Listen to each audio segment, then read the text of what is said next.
أشهد أن لا إله إلا الله وحده لا شريك له وأشهد أن محمدا عبده ورسوله أما بعد فأعوذ بالله من الشيطان الرجيم بسم الله الرحمن الرحيم برکات الدعا حضرت مسیح موعود علیہ الصلاۃ والسلام کی وہ عظیم الشان کتاب ہے جو حضور نے اپریل سن 1893 میں تصنیف فرمائی۔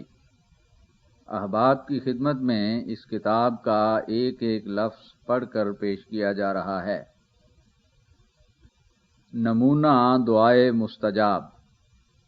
انیس ہند میرٹھ اور ہماری پیشگوئی پر اعتراض۔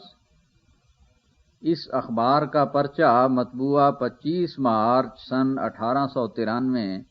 جس میں میری اس پیشگوئی کی نسبت جو لیکھرام پشاوری کے بارے میں نے شائع کی تھی کچھ نکتہ چینی ہے مجھ کو ملا۔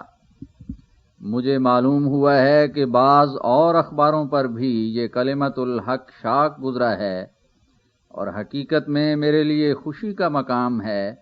کہ یوں خود مخالفوں کے ہاتھوں اس کی شہرت اور اشاعت ہو رہی ہے۔ سو میں اس وقت اس نکتہ چینی کے جواب میں صرف اس قدر لکھنا کافی سمجھتا ہوں کہ جس طور اور طریق سے خدا تعالیٰ نے چاہا اسی طور سے کیا، میرا اس میں دخل نہیں۔ ہاں، یہ سوال کہ ایسی پیشگوئی مفید نہیں ہوگی اور اس میں شبہات باقی رہ جائیں گے، اس اعتراض کی نسبت میں خوب سمجھتا ہوں کہ یہ پیش از وقت ہے۔ میں اس بات کا خود ہی اقراری ہوں اور اب پھر اقرار کرتا ہوں کہ اگر جیسا کہ معترضوں نے خیال فرمایا ہے پیشگوئی کا ماحصل آخر کار یہی نکلا کہ کوئی معمولی تپ آیا یا معمولی طور پر کوئی درد ہوا یا ہیضہ ہوا اور پھر اصلی حالت صحت کی قائم ہو گئی، تو وہ پیشگوئی متصور نہیں ہوگی اور بلا شبہ ایک مکر اور فریب ہوگا، کیونکہ ایسی بیماریوں سے تو کوئی بھی خالی نہیں، ہم سب کبھی نہ کبھی بیمار ہو جاتے ہیں۔ پس اس صورت میں بلا شبہ میں اس سزا کے لائق ٹھہروں گا جس کا ذکر میں نے کیا ہے۔ لیکن اگر پیشگوئی کا ظہور اس طور سے ہوا کہ جس میں قہر الہی کے نشان صاف صاف اور کھلے طور پر دکھائی دیں تو پھر سمجھو کہ خدا تعالیٰ کی طرف سے ہے۔ اصل حقیقت یہ ہے کہ پیشگوئی کی ذاتی عظمت اور ہیبت دنوں اور وقتوں کے مقرر کرنے کی محتاج نہیں، اس بارے میں تو زمانہ نزول عذاب کی ایک حد مقرر کر دینا کافی ہے۔ پھر اگر پیشگوئی فی الواقعہ ایک عظیم الشان ہیبت کے ساتھ ظہور پذیر ہو تو وہ خود دلوں کو اپنی طرف کھینچ لیتی ہے، اور یہ سارے خیالات اور یہ تمام نکتہ چینیاں جو پیش از وقت دلوں میں پیدا ہوتی ہیں ایسی معدوم ہو جاتی ہیں کہ منصف مزاج اہل الرائے ایک انفعال کے ساتھ اپنی رائوں سے رجوع کرتے ہیں۔ ما سوا اس کے یہ عاجز بھی تو قانون قدرت کے تحت میں ہے۔ اگر میری طرف سے بنیاد اس پیشگوئی کی صرف اس قدر ہے کہ میں نے صرف یاوہ گوئی کے طور پر چند احتمالی بیماریوں کو ذہن میں رکھ کر اور اٹکل سے کام لے کر یہ پیشگوئی شائع کی ہے، تو جس شخص کی نسبت یہ پیشگوئی ہے وہ بھی تو ایسا کر سکتا ہے کہ انہی اٹکلوں کی بنیاد پر میری نسبت کوئی پیشگوئی کر دے۔ بلکہ میں راضی ہوں کہ بجائے 6 برس کے جو میں نے اس کے حق میں میعاد مقرر کی ہے وہ میرے لیے 10 برس لکھ دے۔ لیکھرام کی عمر اس وقت شاید زیادہ سے زیادہ 30 برس کی ہوگی، اور وہ ایک جوان قوی ہیکل عمدہ صحت کا آدمی ہے، اور اس عاجز کی عمر اس وقت 50 برس سے کچھ زیادہ ہے، اور ضعیف اور دائم المرض اور طرح طرح کے عوارض میں مبتلا ہے۔ پھر باوجود اس کے مقابلہ میں خود معلوم ہو جائے گا کہ کون سی بات انسان کی طرف سے ہے اور کون سی بات خدا تعالیٰ کی طرف سے۔ اور معترض کا کہنا کہ ایسی پیشگوئیوں کا اب زمانہ نہیں ہے ایک معمولی فکرہ ہے جو اکثر لوگ منہ سے بول دیا کرتے ہیں۔ میری دانست میں تو مضبوط اور کامل صداقتوں کے قبول کرنے کے لیے یہ ایک ایسا زمانہ ہے کہ شاید اس کی نظیر پہلے زمانوں میں کوئی بھی نہ مل سکے۔ ہاں، اس زمانہ سے کوئی فریب اور مکر مخفی نہیں رہ سکتا، مگر یہ تو راست بازوں کے لیے اور بھی خوشی کا مقام ہے، کیونکہ جو شخص فریب اور سچ میں فرق کرنا جانتا ہے وہی سچائی کی دل سے عزت کرتا ہے اور بخوشی اور دوڑ کر سچائی کو قبول کر لیتا ہے، اور سچائی میں کچھ ایسی کشش ہوتی ہے کہ وہ آپ قبول کرا لیتی ہے۔ ظاہر ہے کہ زمانہ صدہا ایسی نئی باتوں کو قبول کرتا جاتا ہے جو لوگوں کے باپ دادوں نے قبول نہیں کی تھیں۔ اگر زمانہ صداقتوں کا پیاسا نہیں تو پھر کیوں ایک عظیم الشان انقلاب اس میں شروع ہے؟ زمانہ بے شک حقیقی صداقتوں کا دوست ہے نہ دشمن، اور یہ کہنا کہ زمانہ عقل مند ہے اور سیدھے سادے لوگوں کا وقت گزر گیا ہے، یہ دوسرے لفظوں میں زمانہ کی مذمت ہے۔ گویا یہ زمانہ ایک ایسا بد زمانہ ہے کہ سچائی کو واقعی طور پر سچائی پا کر پھر اس کو قبول نہیں کرتا، لیکن میں ہرگز قبول نہیں کروں گا کہ فی الواقعہ ایسا ہی ہے، کیونکہ میں دیکھتا ہوں کہ زیادہ تر میری طرف رجوع کرنے والے اور مجھ سے فائدہ اٹھانے والے وہی لوگ ہیں جو نو تعلیم یافتہ ہیں، جو بعض ان میں سے بی اے اور ایم اے تک پہنچے ہوئے ہیں، اور میں یہ بھی دیکھتا ہوں کہ یہ نو تعلیم یافتہ لوگوں کا گروہ صداقتوں کو بڑے شوق سے قبول کرتا جاتا ہے، اور صرف اسی قدر نہیں بلکہ ایک نو مسلم اور تعلیم یافتہ یوریشین انگریزوں کا گروہ جن کی سکونت مدراس کے احاطہ میں ہے، ہماری جماعت میں شامل اور تمام صداقتوں پر یقین رکھتے ہیں۔ اب میں خیال کرتا ہوں کہ میں نے وہ تمام باتیں لکھ دی ہیں جو ایک خدا ترس آدمی کے سمجھنے کے لیے کافی ہیں۔ آریوں کا اختیار ہے کہ میرے اس مضمون پر بھی اپنی طرف سے جس طرح چاہیں حاشیے چڑھائیں، مجھے اس بات پر کچھ بھی نظر نہیں، کیونکہ میں جانتا ہوں کہ اس وقت اس پیشگوئی کی تعریف کرنا یا مذمت کرنا دونوں برابر ہیں۔ اگر یہ خدا تعالیٰ کی طرف سے ہے، اور میں خوب جانتا ہوں کہ اسی کی طرف سے ہے، تو ضرور ہیبت ناک نشان کے ساتھ اس کا وقوع ہوگا اور دلوں کو ہلا دے گا، اور اگر اس کی طرف سے نہیں تو پھر میری ذلت ظاہر ہوگی، اور اگر میں اس وقت رقیق تعویلیں کروں گا تو یہ اور بھی ذلت کا موجب ہوگا۔ وہ ہستی قدیم اور پاک و قدوس جو تمام اختیارات اپنے ہاتھ میں رکھتا ہے، وہ کاذب کو کبھی عزت نہیں دیتا۔ یہ بالکل غلط بات ہے کہ لیکھ رام سے مجھ کو کوئی ذاتی عداوت ہے۔ مجھ کو ذاتی طور پر کسی سے بھی عداوت نہیں، بلکہ اس شخص نے سچائی سے دشمنی کی اور ایک ایسے کامل اور مقدس کو جو تمام سچائیوں کا چشمہ تھا توہین سے یاد کیا۔ اس لیے خدا تعالیٰ نے چاہا کہ اپنے ایک پیارے کی دنیا میں عزت ظاہر کرے۔ والسلام علی من اتبع الہدی۔ بسم اللہ الرحمن الرحیم، نحمدہ ونصلی علی رسولہ الکریم۔ سید احمد خان صاحب کے CSI کے رسالہ الدعاء والاستجابہ اور رسالہ تحریر فی اصول التفسیر پر ایک نظر۔ اے اسیر عقل خود بر ہستی خود کم بناز، کیں سپہرے بل عجائب کیوں تو بس یارا برد، غیر را ہرگز نمی باشد گزر در کوئے حق، ہر کے آید ز آسماں او راز آں یارا برد، خود بخود فہمیدن قرآن گمان باطل است، ہر کے از خود آبرد او نجس و مردار آبرد۔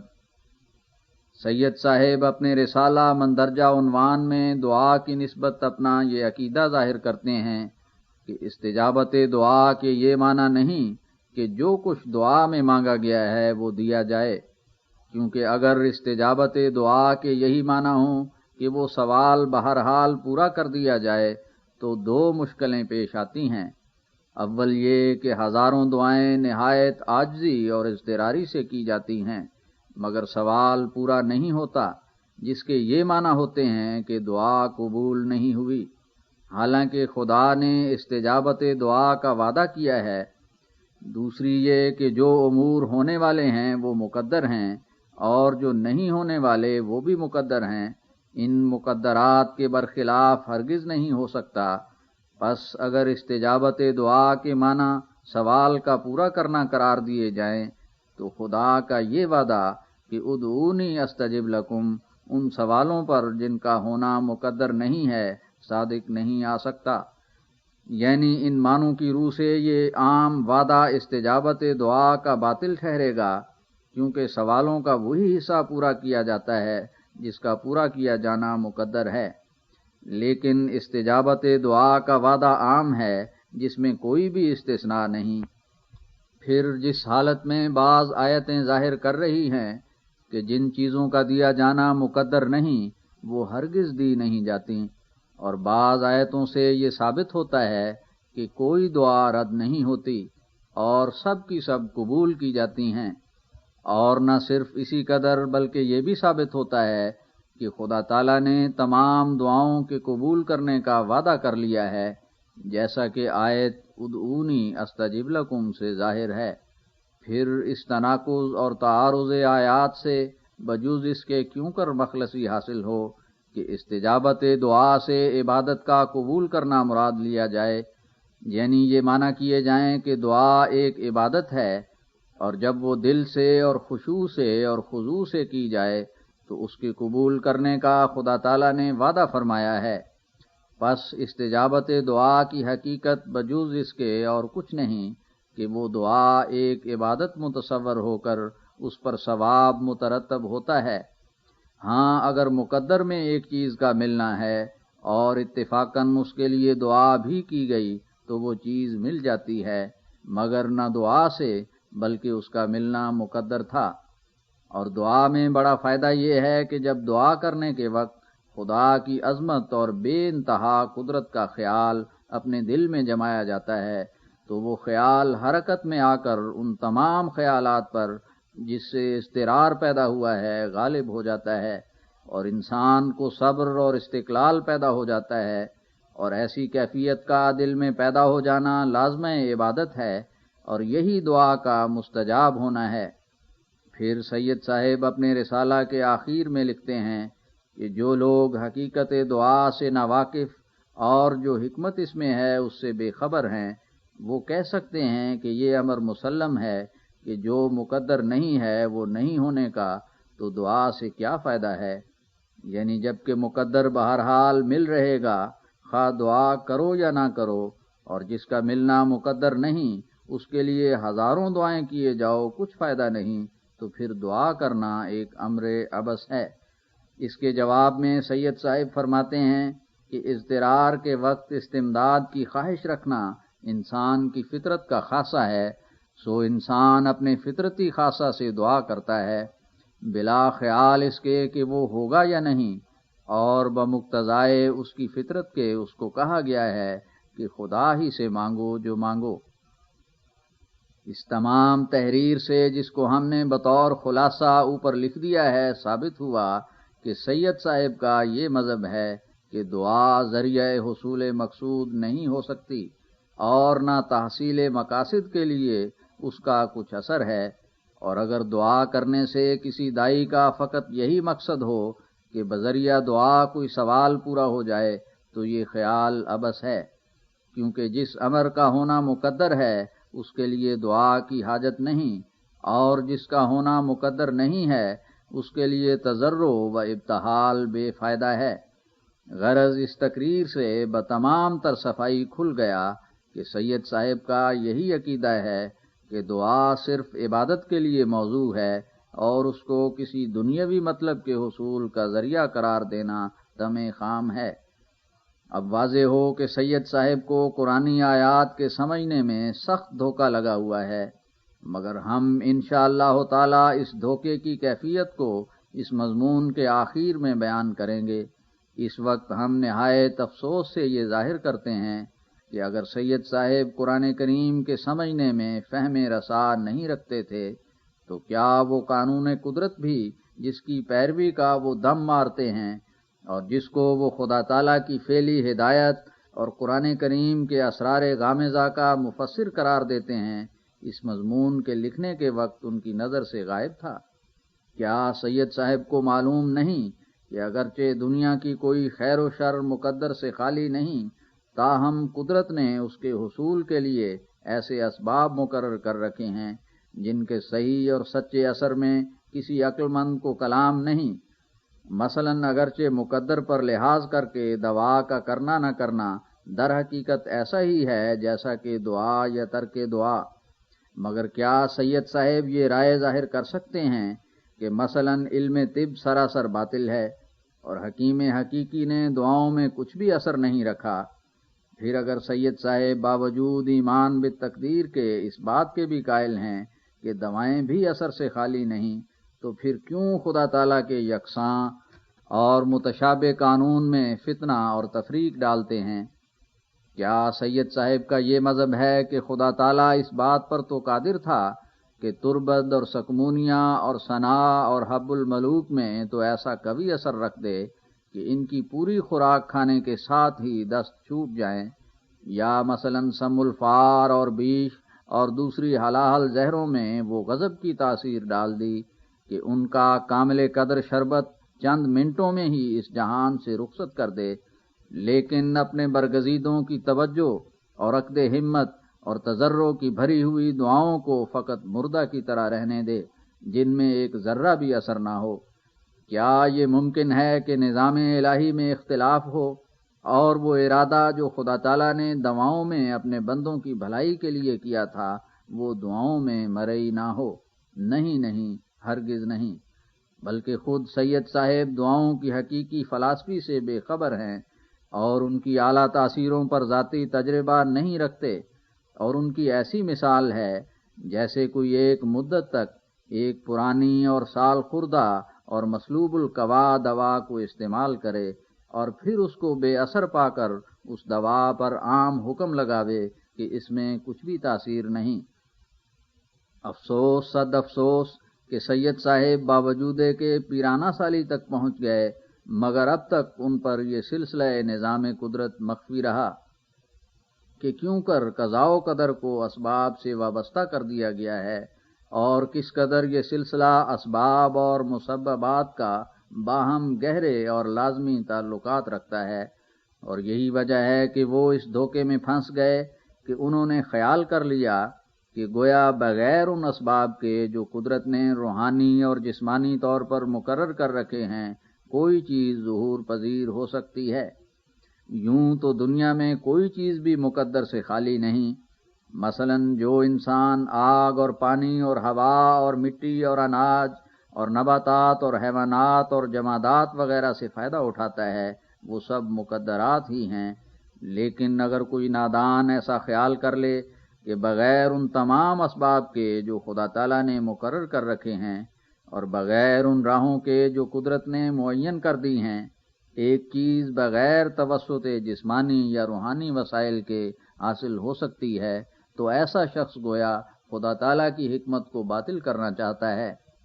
میں نہیں دیکھتا کہ سید صاحب کی تقریر کا بجوز اس کے کچھ اور بھی ماحصل ہے کہ وہ دعا کو من جملہ ان اسباب مؤثرہ کے نہیں سمجھتے جن کو انہوں نے بڑی مضبوطی سے تسلیم کیا ہوا ہے، بلکہ اس راہ میں حد سے زیادہ آگے قدم رکھ دیا ہے۔ مثلاً اگر سید صاحب کے پاس آگ کی تاثیر کا ذکر کیا جائے تو وہ ہرگز اس سے منکر نہیں ہوں گے اور ہرگز یہ نہیں کہیں گے کہ اگر کسی کا جلنا مقدر ہے تو بغیر آگ کے بھی جل رہے گا۔ تو پھر میں حیران ہوں کہ وہ باوجود مسلمان ہونے کے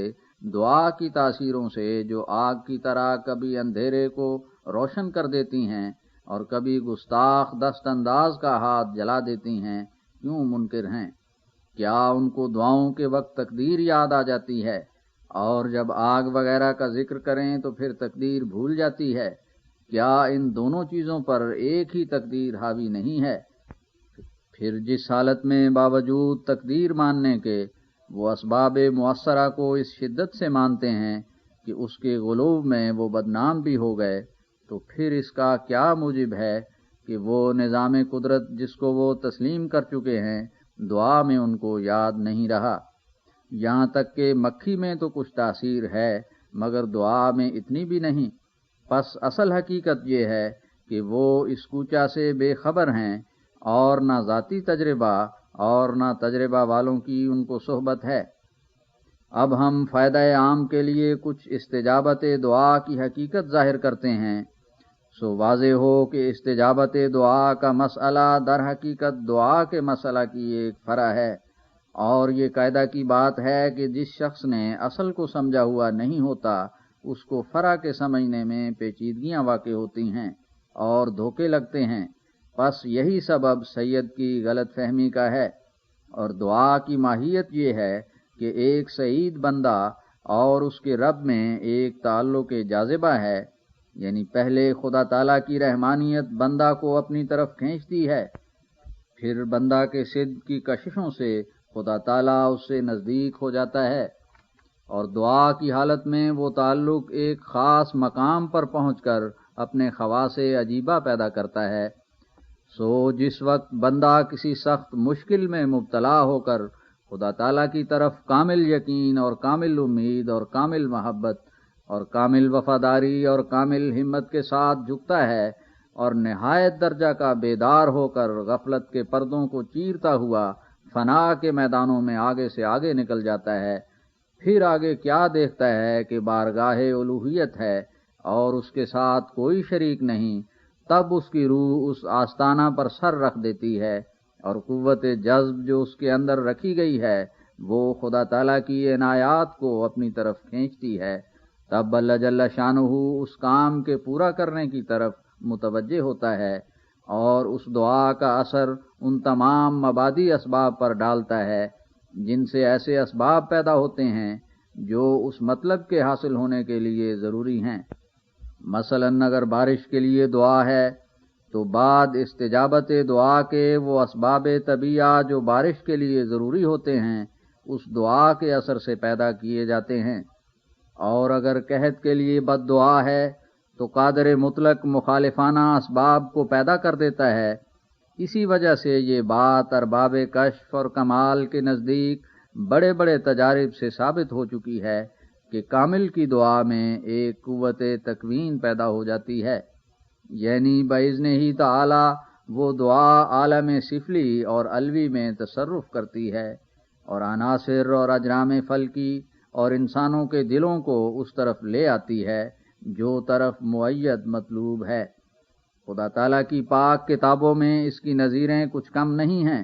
بلکہ اعجاز کی بعض اقسام کی حقیقت بھی دراصل استجابت دعا ہی ہے، اور جس قدر ہزاروں معجزات انبیاء سے ظہور میں آئے ہیں یا جو کچھ کے اولیاء ان دنوں تک عجائب کرامات دکھلاتے رہے اس کا اصل اور منبع یہی دعا ہے، اور اکثر دعاؤں کے اثر سے ہی طرح طرح کے خوارق قدرت قادر کا تماشا دکھلا رہے ہیں۔ وہ جو عرب کے بیابانی ملک میں ایک عجیب ماجرا گزرا کہ لاکھوں مردے تھوڑے دنوں میں زندہ ہو گئے، اور پشتوں کے بگڑے ہوئے الہی رنگ پکڑ گئے، اور آنکھوں کے اندھے بینا ہوئے، اور گونگوں کی زبان پر الہی معارف جاری ہوئے، اور دنیا میں یک دفعہ ایک ایسا انقلاب پیدا ہوا کہ نہ پہلے اس سے کسی آنکھ نے دیکھا اور نہ کسی کان نے سنا۔ کچھ جانتے ہو کہ وہ کیا تھا؟ وہ ایک فانی فی اللہ کی اندھیری راتوں کی دعائیں ہی تھیں جنہوں نے دنیا میں شور مچا دیا، اور وہ عجائب باتیں دکھلائیں کہ جو اس امی بے کس سے محالات کی طرح نظر آتی تھیں۔ اللہم صلی وسلم وبارک علیہ وآلہ بعدد ہمہ وغمہ وحزنہ لہذہ الامت وانزل علیہ انوار رحمتک الی الابد۔ اور میں اپنے ذاتی تجربہ سے بھی دیکھ رہا ہوں کہ دعاؤں کی تاثیر آب و آتش کی تاثیر سے بڑھ کر ہے، بلکہ اسباب طبیعہ کے سلسلہ میں کوئی چیز ایسی عظیم التاثیر نہیں جیسی کہ دعا ہے۔ اور اگر یہ شبہ ہو کہ بعض دعائیں خطا جاتی ہیں اور ان کا کچھ اثر معلوم نہیں ہوتا، تو میں کہتا ہوں کہ یہی حال دواؤں کا بھی ہے۔ کیا دواؤں نے موت کا دروازہ بند کر دیا ہے، یا ان کا خطا جانا غیر ممکن ہے؟ مگر کیا باوجود اس بات کے کہ کوئی ان کی تاثیر سے انکار کر سکتا ہے؟ یہ سچ ہے کہ ہر ایک امر پر تقدیر محیط ہو رہی ہے، مگر تقدیر نے علوم کو ضائع اور بے حرمت نہیں کیا، اور نہ اسباب کو بے اعتبار کر کے دکھلایا۔ بلکہ اگر غور کر کے دیکھو تو یہ جسمانی اور روحانی اسباب بھی تقدیر سے باہر نہیں ہیں۔ مثلاً اگر ایک بیمار کی تقدیر نیک ہو تو اسباب تقدیر علاج پورے طور پر میسر آ جاتے ہیں، اور جسم کی حالت بھی ایسے درجہ پر ہوتی ہے کہ وہ ان سے نفع اٹھانے کے لیے مستعد ہوتا ہے،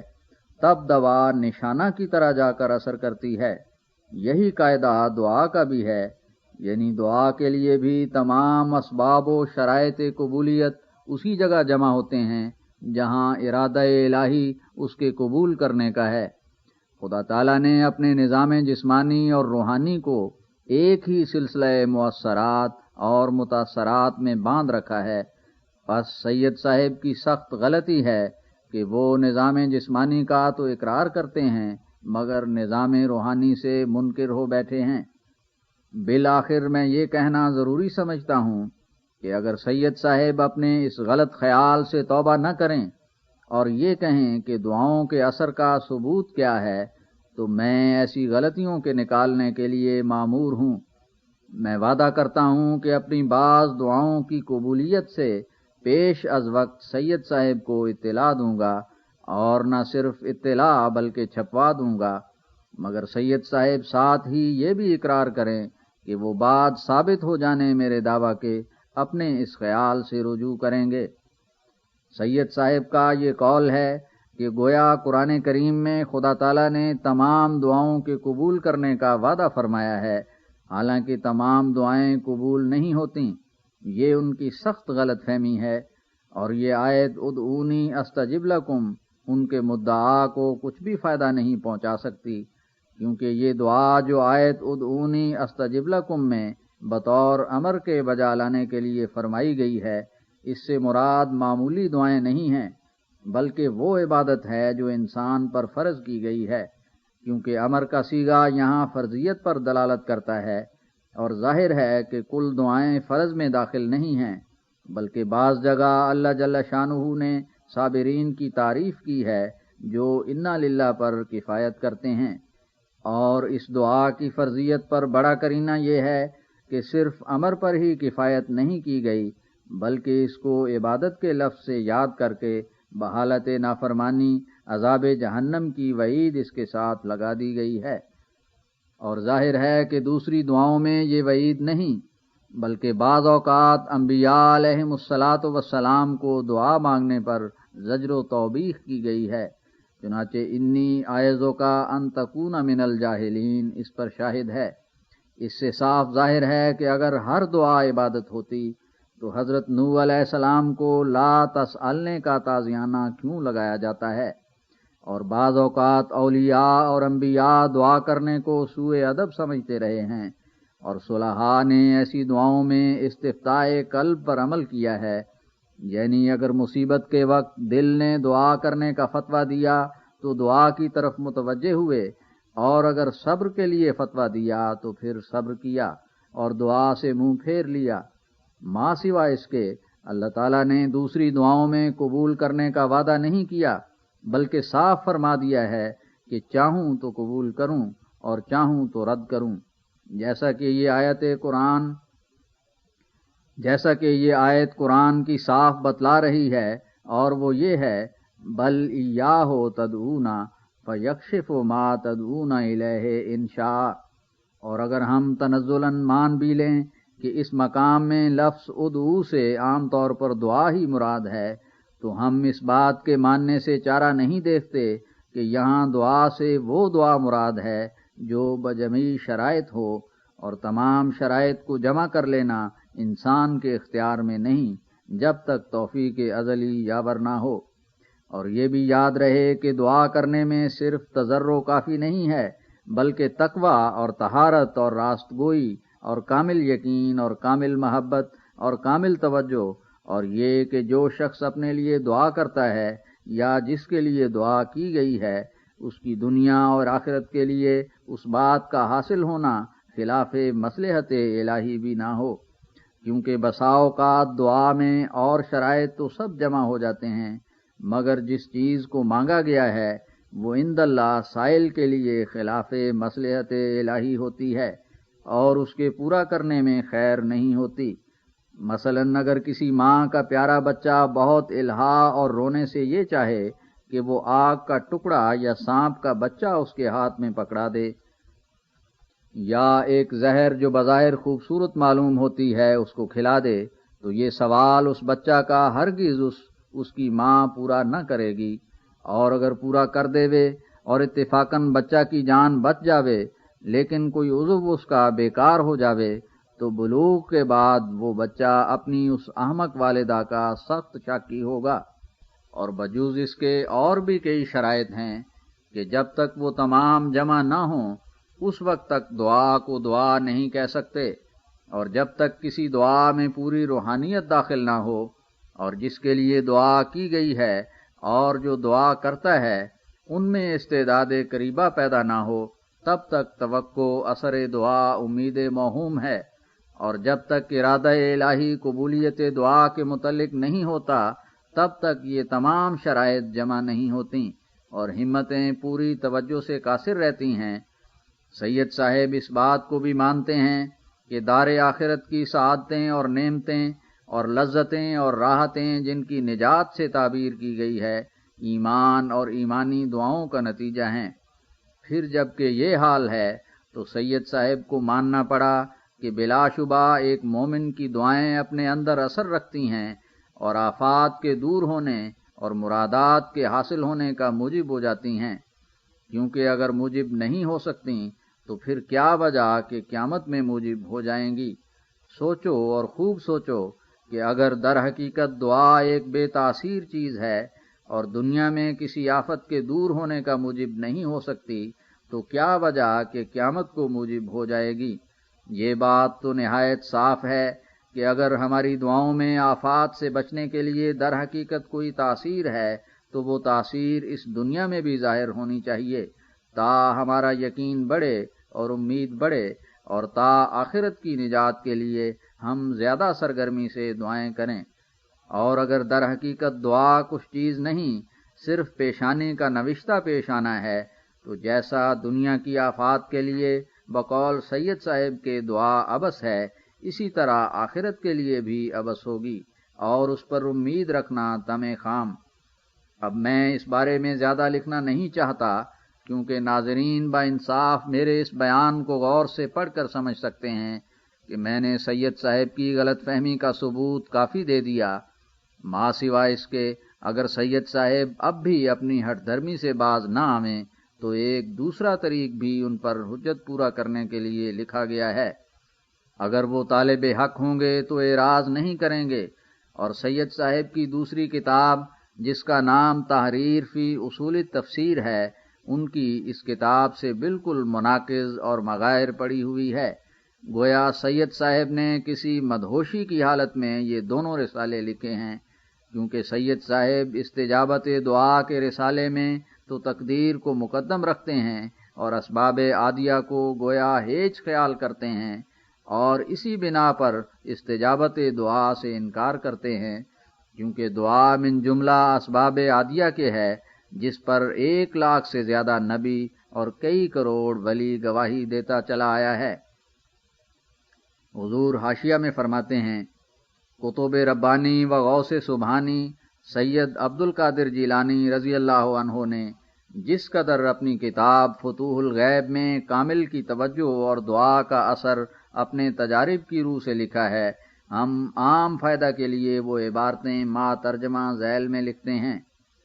اس تحریر سے مطلب یہ ہے کہ ہر ایک فن میں اسی شخص کی شہادت معتبر سمجھی جاتی ہے جو اس فن کا محقق ہوتا ہے، پس اس بنا پر استجابت دعا کی فلسفی اس شخص کو سچے طور پر معلوم ہو سکتی ہے جس کو خدا تعالیٰ سے سچے تعلقات، صدق اور محبت کے حاصل ہوں۔ پس سید احمد خان صاحب سے اس پاک فلسفی کا دریافت کرنا ایسا ہے جیسے ایک بیتار سے کسی انسان کی مرض کا علاج پوچھنا۔ سید صاحب اگر کسی دنیاوی گورنمنٹ کے تعلقات ان کی رعایا کے ساتھ بیان کریں تو بلا شبہ وہ اس بات کے لائق ہیں، مگر خدا تعالیٰ کی باتیں خدائی لوگ جانتے ہیں، اور وہ عبارت یہ ہے، فَاجْعَلْ أَنْتَ أَجْمَلَتَكَ وأجزاءك أصناما مع سائر الخلق ولا تطع شيئا من ذلك لا تتبعه جملة فتكون كبريتا أحمر فلا تكاد ترى فحينئذ تكون وارث كل نبي ورسول وبك تختم الولاية وتنكشف الكروب وبك تسقى الغيوث وبك تنبت الزروع وبك تدفع البلايا والمحن عن الخاص والعام وأهل الصغور وتقلبك يد القدرة ويدعوك لسان الأزل وتنزل منازل من سلف من أولي العلم ويرد عليك التكوين وخرق العادات وتؤمن على الأسرار والعلوم اللدنیة وغرائبها۔ ترجمہ، یعنی اگر تو خدا تعالیٰ کا مقبول بننا چاہتا ہے تو اس بات پر یقین کر لے اور ایسا سمجھ لے کہ تیرے ہاتھ، تیرے پاؤں، تیری زبان، تیری آنکھ اور تیرا سارا وجود اور اس کے تمام اجزاء تیری راہ میں بت ہی ہیں، اور مخلوق میں سے دوسری تمام چیزیں بھی تیری راہ میں بت ہیں، تیرے بچے، تیری بیوی اور ہر ایک دنیا کی مراد جو تو چاہتا ہے، اور دنیا کا مال اور دنیا کی عزت اور دنیا کا ننگ و ناموس اور دنیا کا رجا اور خوف اور زید و بکر پر توکل یا خالد و ولید کی ضرر رسانی کا خوف، یہ سب تیری راہ میں بت ہیں، سو تو ان بتوں میں سے کسی کا فرما بردار مت ہو اور سارا اسی کی پیروی میں غرق نہ ہو جا، یعنی صرف بقدر حقوق شرعیہ اور سنن صالحین اس کی رعایت رکھ۔ بس اگر تو نے ایسا کر لیا تو کبریت احمر ہو جائے گا اور تیرا مقام نہایت رفیع ہوگا، یہاں تک کہ تو نظر نہیں آئے گا، اور خدا تعالیٰ تجھے اپنے نبیوں اور رسولوں کا وارث بنا دے گا، یعنی ان کے علوم و معارف اور برکات جو مخفی اور ناپدید ہو گئے تھے وہ اثر نو تجھ کو عطا کیے جائیں گے، اور ولایت تیرے پر ختم ہوگی، یعنی تیرے بعد کوئی نہیں اٹھے گا جو تجھ سے بڑا ہو، اور تیری دعاؤں اور تیری عقد ہمت اور تیری برکت سے لوگوں کے سخت غم دور کیے جائیں گے، اور قحط زدوں کے لیے بارشیں ہوں گی اور کھیتیاں اگیں گی، اور بلائیں اور محنتیں ہر ایک خاص و عام کی، یہاں تک کہ بادشاہوں کی مصیبتیں تیری توجہ اور دعا سے دور ہوں گی، اور ید قدرت تیرے ساتھ ہوگا، اور جس طرف وہ پھرے اسی طرف تو پھرے گا، اور لسان الازل تجھے اپنی طرف بلائے گی، یعنی جو کچھ تیری زبان پر جاری ہو جائے گا وہ خدا تعالیٰ کی طرف سے ہوگا، اور اس میں برکت رکھی جائے گی، اور تو ان تمام راست بازوں کا قائم مقام کیا جائے گا جن کو تجھ سے پہلے علم دیا گیا، اور تکوین تیرے پر رد کی جائے گی، یعنی تیری دعا اور تیری توجہ عالم میں تصرف کرے گی، اور پھر اگر تو معدوم کو موجود کرنا یا موجود کو معدوم کرنا چاہے گا تو وہی ہو جائے گا، اور امور خارق عادت تجھ سے ظاہر ہوں گے، اور تجھ کو اسرار اور علوم لدنیہ اور معارف غریبہ عطا ہوں گے جن کے لیے تو امین اور مستحق سمجھا جائے گا۔ فرمایا، اور نبیوں کے ہاتھ میں بجز دعا کے اور کیا تھا؟ اور دوسرے رسالہ میں گویا سید صاحب تقدیر کو کچھ چیز ہی نہیں سمجھتے، کیونکہ تمام اشیاء کو انہوں نے ایک مستقل وجود قرار دے دیا ہے کہ گویا وہ تمام چیزیں خدا تعالیٰ کے ہاتھ سے نکل گئی ہیں، اب اس کو ان کی تبدیل اور تغییر پر کچھ بھی اختیار نہیں،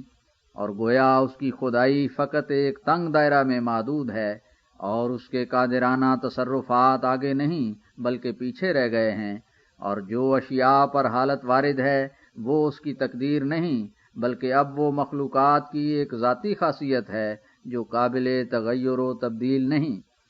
کیونکہ تقدیر کے مفہوم کو اختیار مقدر لازم پڑا ہوا ہے، پس ظاہر ہے کہ جن خواص پر خدا تعالیٰ کا کچھ بھی اختیار باقی نہیں رہا، پھر ان خواص کو اس کی تقدیر کیوں کر کہنا چاہیے، اور اگر اختیار ہے تو پھر امکان تبدیل باقی ہے۔ غرض سید صاحب نے اس دوسرے رسالہ میں مقدر حقیقی کی حکومت تمام چیزوں کے سر پر سے ایسی اٹھا دی ہے کہ وہ اپنے خواص میں بقول سید صاحب تابع مرضی مالک نہیں رہیں، بلکہ ایکٹ مزار آن کی 5ویں دفعہ کے موروثیوں کے لیے جو حقوق انگریزوں نے قائم کیے ہیں، یعنی یہ کہ مالک کو کسی قسم کے تصرف کا ان پر اختیار نہیں ہوگا، اسی قسم کے موروثی سید صاحب نے بھی تمام چیزوں آگ وغیرہ کو ٹھہرا دیا ہے، بلکہ سید صاحب کے قانون میں انگریزوں کے قانون سے زیادہ تشدد ہے،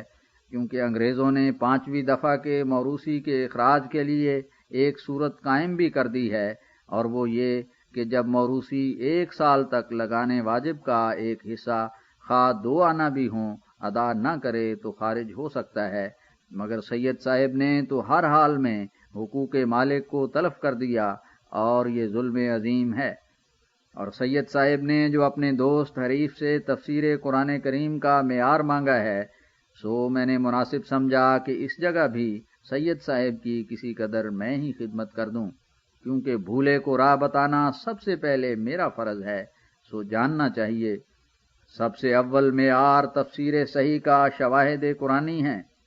یہ بات نہایت توجہ سے یاد رکھنی چاہیے کہ قرآن کریم اور معمولی کتابوں کی طرح نہیں، جو اپنی صداقتوں کے ثبوت یا انکشاف کے لیے دوسرے کا محتاج ہو۔ وہ ایک ایسی متناسب عمارت کی طرح ہے جس کی ایک اینٹ ہلانے سے تمام عمارت کی شکل بگڑ جاتی ہے۔ اس کی کوئی صداقت ایسی نہیں ہے جو کم سے کم 10 یا 20 شاہد اس کے خود اسی میں موجود نہ ہوں۔ سو اگر ہم قرآن کریم کی ایک آیت کے ایک معنی کریں تو ہمیں دیکھنا چاہیے کہ ان معنوں کی تصدیق کے لیے دوسرے شواہد قرآن کریم سے ملتے ہیں یا نہیں۔ اگر دوسرے شواہد دستیاب نہ ہوں بلکہ ان معنوں کی دوسری آیتوں سے صریح معارض پائے جاویں تو ہمیں سمجھنا چاہیے کہ وہ معنی بالکل باطل ہیں، کیونکہ ممکن نہیں کہ قرآن کریم میں اختلاف ہو، اور سچے معنوں کی یہی نشانی ہے کہ قرآن کریم میں سے ایک لشکر شواہد بینہ کا اس کا مصدق ہو۔ دوسرا معیار رسول اللہ صلی اللہ علیہ وسلم کی تفسیر ہے۔ اس میں کچھ شک نہیں کہ سب سے زیادہ قرآن کے معنی سمجھنے والے ہمارے پیارے اور بزرگ نبی حضرت رسول اللہ صلی اللہ علیہ وسلم تھے۔ پس اگر حضرت صلی اللہ علیہ وسلم سے کوئی تفسیر ثابت ہو جائے تو مسلمان کا فرض ہے کہ بلا توقف اور بلا دغدغہ قبول کرے، نہیں تو اس میں الحاد اور فلسفیت کی رگ ہوگی۔ تیسرا معیار صحابہ کی تفسیر ہے۔ اس میں کچھ شک نہیں کہ صحابہ رضی اللہ عنہم حضرت صلی اللہ علیہ وسلم کے نوروں کو حاصل کرنے والے اور علم نبوت کے پہلے وارث تھے، اور خدا تعالیٰ کا ان پر بڑا فضل تھا، اور نصرت الہی ان کی قوت مدرکہ کے ساتھ تھی، کیونکہ ان کا نہ صرف قال بلکہ حال تھا۔ چوتھا معیار خود اپنا نفس مطہر لے کر قرآن کریم میں غور کرنا ہے، کیونکہ نفس مطہرہ سے قرآن کریم کو مناسبت ہے۔ اللہ جل شانہ فرماتا ہے لا یمسہ الا المطہرون، یعنی قرآن کریم کے حقائق صرف ان پر کھلتے ہیں جو پاک دل ہوں، کیونکہ مطہر القلب انسان پر قرآن کریم کے پاک معارف بوجہ مناسبت کھل جاتے ہیں، اور وہ ان کو شناخت کر لیتا ہے اور سونگ لیتا ہے، اور اس کا دل بول اٹھتا ہے کہ ہاں یہی سچی راہ ہے، اور اس کا نور قلب سچائی کی پرکھ کے لیے ایک عمدہ معیار ہوتا ہے۔ پس جب تک انسان صاحب حال نہ ہو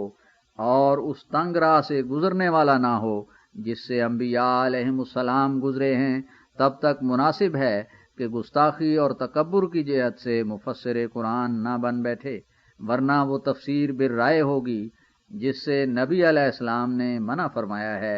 اور کہا ہے کہ من فسر القرآن برأیۃ فاصاب فقد اخطأ، یعنی جس نے صرف اپنی رائے سے قرآن کریم کی تفسیر کی اور اپنے خیال میں اچھی کی، تب بھی اس نے بری تفسیر کی۔ پانچواں معیار لغت عرب بھی ہے، لیکن قرآن کریم نے اپنے وسائل آپ اس قدر قائم کر دیے ہیں کہ چنداں لغات عرب کی تفتیش کی حاجت نہیں۔ ہاں موجب زیادت بصیرت بے شک ہے،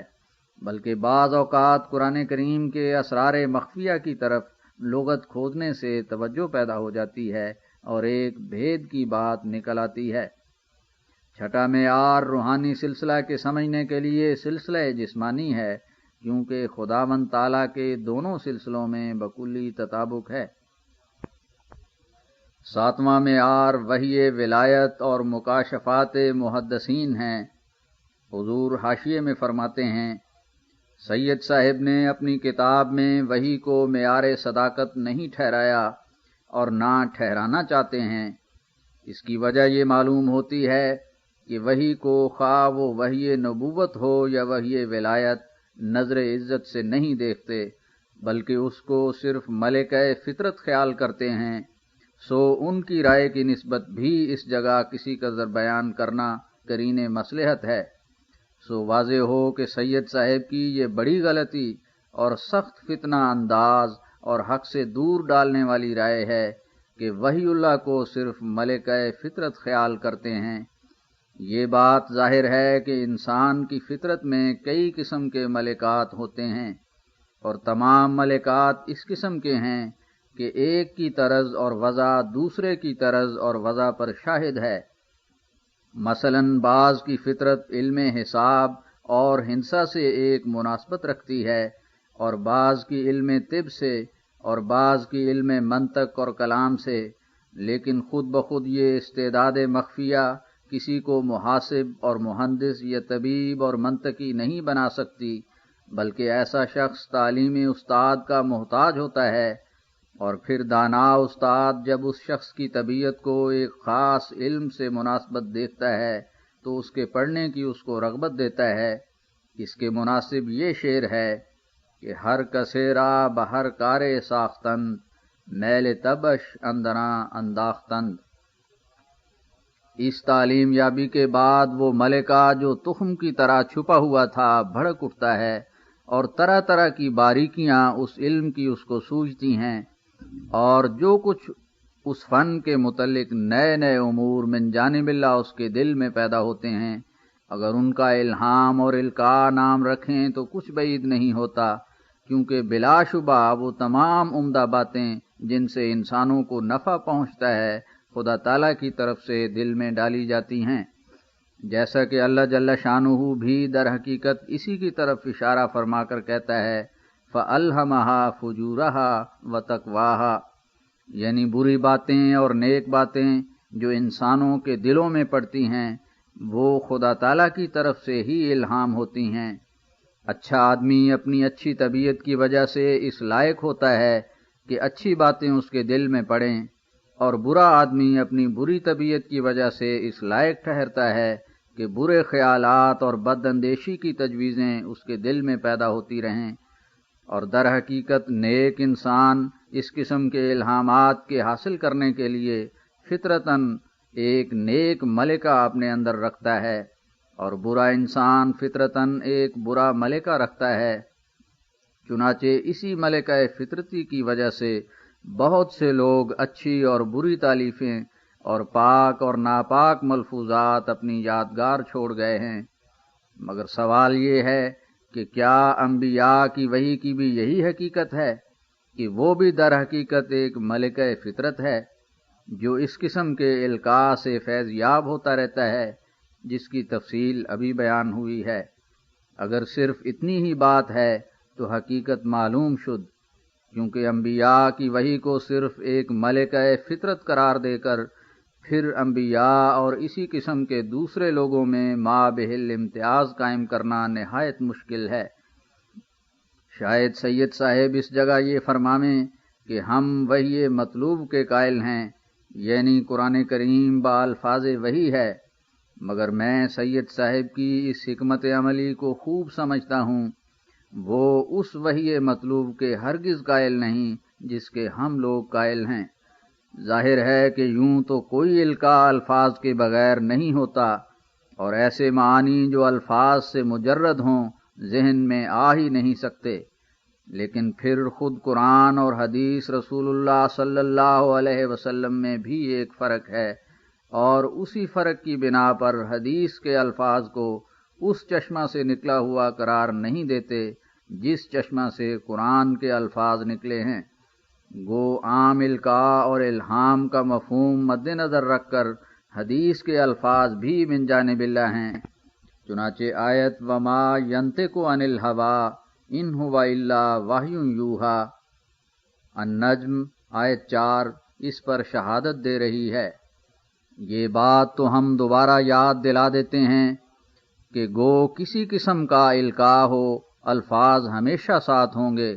مثلا ایک شاعر جو ایک مصرع کے لیے دوسرا مصرع تلاش کر رہا ہے، تو جب اس کے ذہن پر من جانب اللہ کوئی القاء ہوگا تو الفاظ کے ساتھ ہی ہوگا۔ اب جب کہ یہ بات پختہ طور پر فیصلہ پا گئی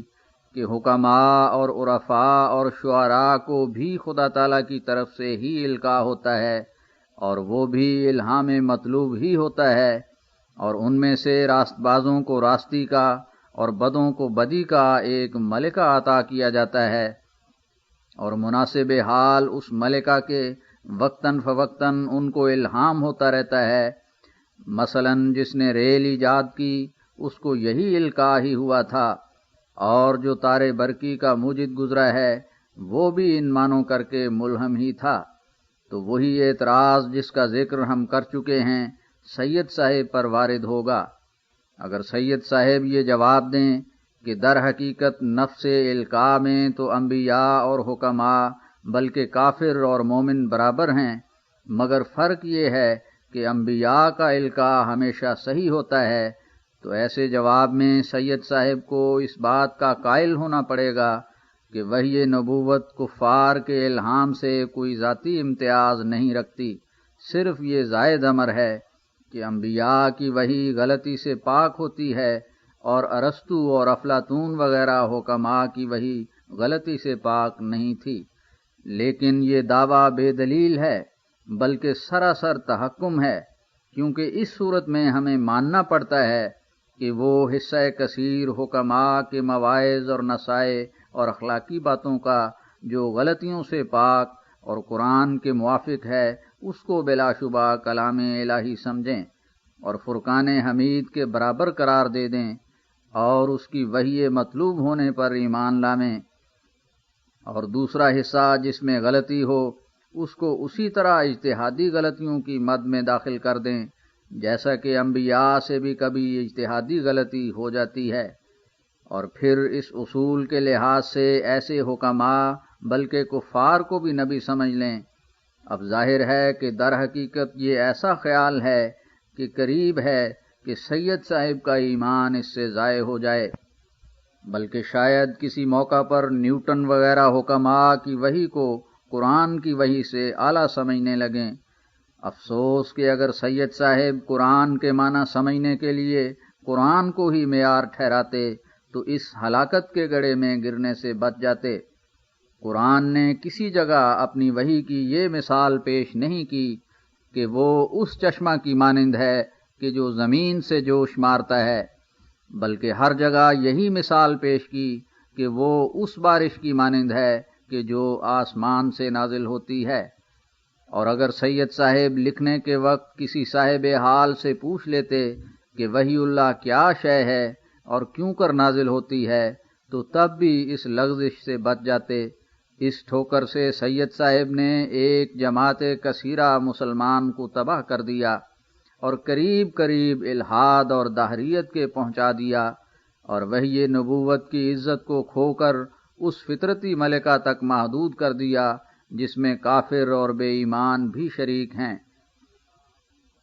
اس وقت میں محض للہ اپنی شہادت سید صاحب کی خدمت میں پیش کرتا ہوں، شاید خدا تعالیٰ ان پر فضل کرے۔ سو اے عزیز سید، مجھے اس اللہ جل شانہ کی قسم ہے کہ یہ بات واقعی صحیح ہے کہ وحی آسمان سے دل پر ایسی گرتی ہے جیسے کہ آفتاب کی شعاع دیوار پر۔ میں ہر روز دیکھتا ہوں کہ جب مکالمہ الہیہ کا وقت آتا ہے تو اول یک دفعہ مجھ پر ایک ربودگی طاری ہوتی ہے، تب میں ایک تبدیل یافتہ چیز کی مانند ہو جاتا ہوں، اور میری حس اور میرا ادراک اور ہوش گو بگفتن باقی ہوتا ہے، مگر اس وقت میں پاتا ہوں کہ گویا ایک وجود شدید الطاقت نے میرے تمام وجود کو اپنی مٹھی میں لے لیا ہے، اور اس وقت احساس کرتا ہوں کہ میری ہستی کی تمام رگیں اس کے ہاتھ میں ہیں، اور جو کچھ میرا ہے اب وہ میرا نہیں بلکہ اس کا ہے۔ جب یہ حالت ہو جاتی ہے تو اس وقت سب سے پہلے خدا تعالیٰ دل کے ان خیالات کو میری نظر کے سامنے پیش کرتا ہے جن پر اپنے کلام کی شعاع ڈالنا اس کو منظور ہوتا ہے۔ تب ایک عجیب کیفیت سے وہ خیالات یکے بعد دیگرے نظر کے سامنے آتے ہیں، اور ایسا ہوتا ہے کہ جب ایک خیال مثلاً زید کی نسبت دل میں آیا کہ وہ فلاں مرض سے صحت یاب ہوگا یا نہ ہوگا، تو جھٹ اس پر ایک ٹکڑا کلام الہی کا ایک شعاع کی طرح گرتا ہے، اور بسا اوقات اس کے گرنے کے ساتھ تمام بدن ہل جاتا ہے۔ پھر وہ مقدمہ طے ہو کر دوسرا خیال سامنے آتا ہے، ادھر وہ خیال نظر کے سامنے کھڑا ہوا اور ادھر ساتھ ہی ایک ٹکڑا الہام کا اس پر گرا، جیسا کہ ایک تیر انداز ہر ایک شکار کے نکلنے پر تیر مارتا جاتا ہے، اور عین اس وقت میں محسوس ہوتا ہے کہ یہ سلسلہ خیالات کا ہماری ملکہ فطرت سے پیدا ہوتا ہے، اور کلام جو اس پر گرتا ہے وہ اوپر سے نازل ہوتا ہے، اگرچہ شعراء وغیرہ کو بھی سوچنے کے بعد القاء ہوتا ہے، مگر اس وحی کو اس سے مناسبت دینا سخت بے تمیزی ہے، کیونکہ وہ القاء خوض اور فکر کا ایک نتیجہ ہوتا ہے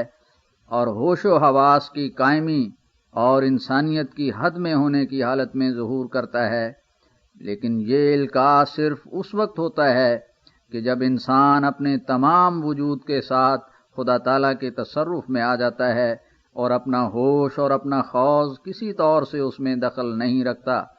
اس وقت زبان ایسی معلوم ہوتی ہے کہ گویا یہ اپنی زبان نہیں اور ایک دوسری زبردست طاقت اس سے کام لے رہی ہے، اور یہ صورت جو میں نے بیان کی ہے اس سے صاف سمجھ میں آ جاتا ہے کہ فطرتی سلسلہ کیا چیز ہے اور آسمان سے کیا نازل ہوتا ہے۔ بالآخر میں دعا کرتا ہوں کہ خدا تعالیٰ اس منحوس نیچریت کو مسلمانوں کے دلوں سے ایسا دھو دے کہ کوئی داغ اس کا باقی نہ رہے، کیونکہ اسلام کی برکتیں جس آنکھ سے دیکھی جاتی ہیں وہ آنکھ تب تک نہیں کھلے گی جب تک کہ یہ دخان آگے سے دور اور دفع نہیں ہوگا۔ اے نیچر شوق اینچے ایزاست، از دست تو فتنہ ہر طرف خاست،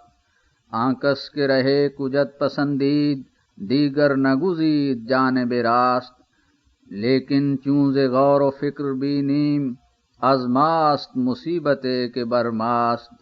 متروک شدست درس فرقاں، زاں روز ہجوم این بلا ہاست، نیچر نبا اصل خیش بدبود، دیں گم شد و نور عقل ہا کاست، بر قطرہ نگوں شدند یک بار، رو تافتہ زاں طرف کے دریاست، بر جنت و حشر و نشر خندند، کیں قصہ بعید از خرد ہاست، کیوں ذکر فرشتگاں بباید،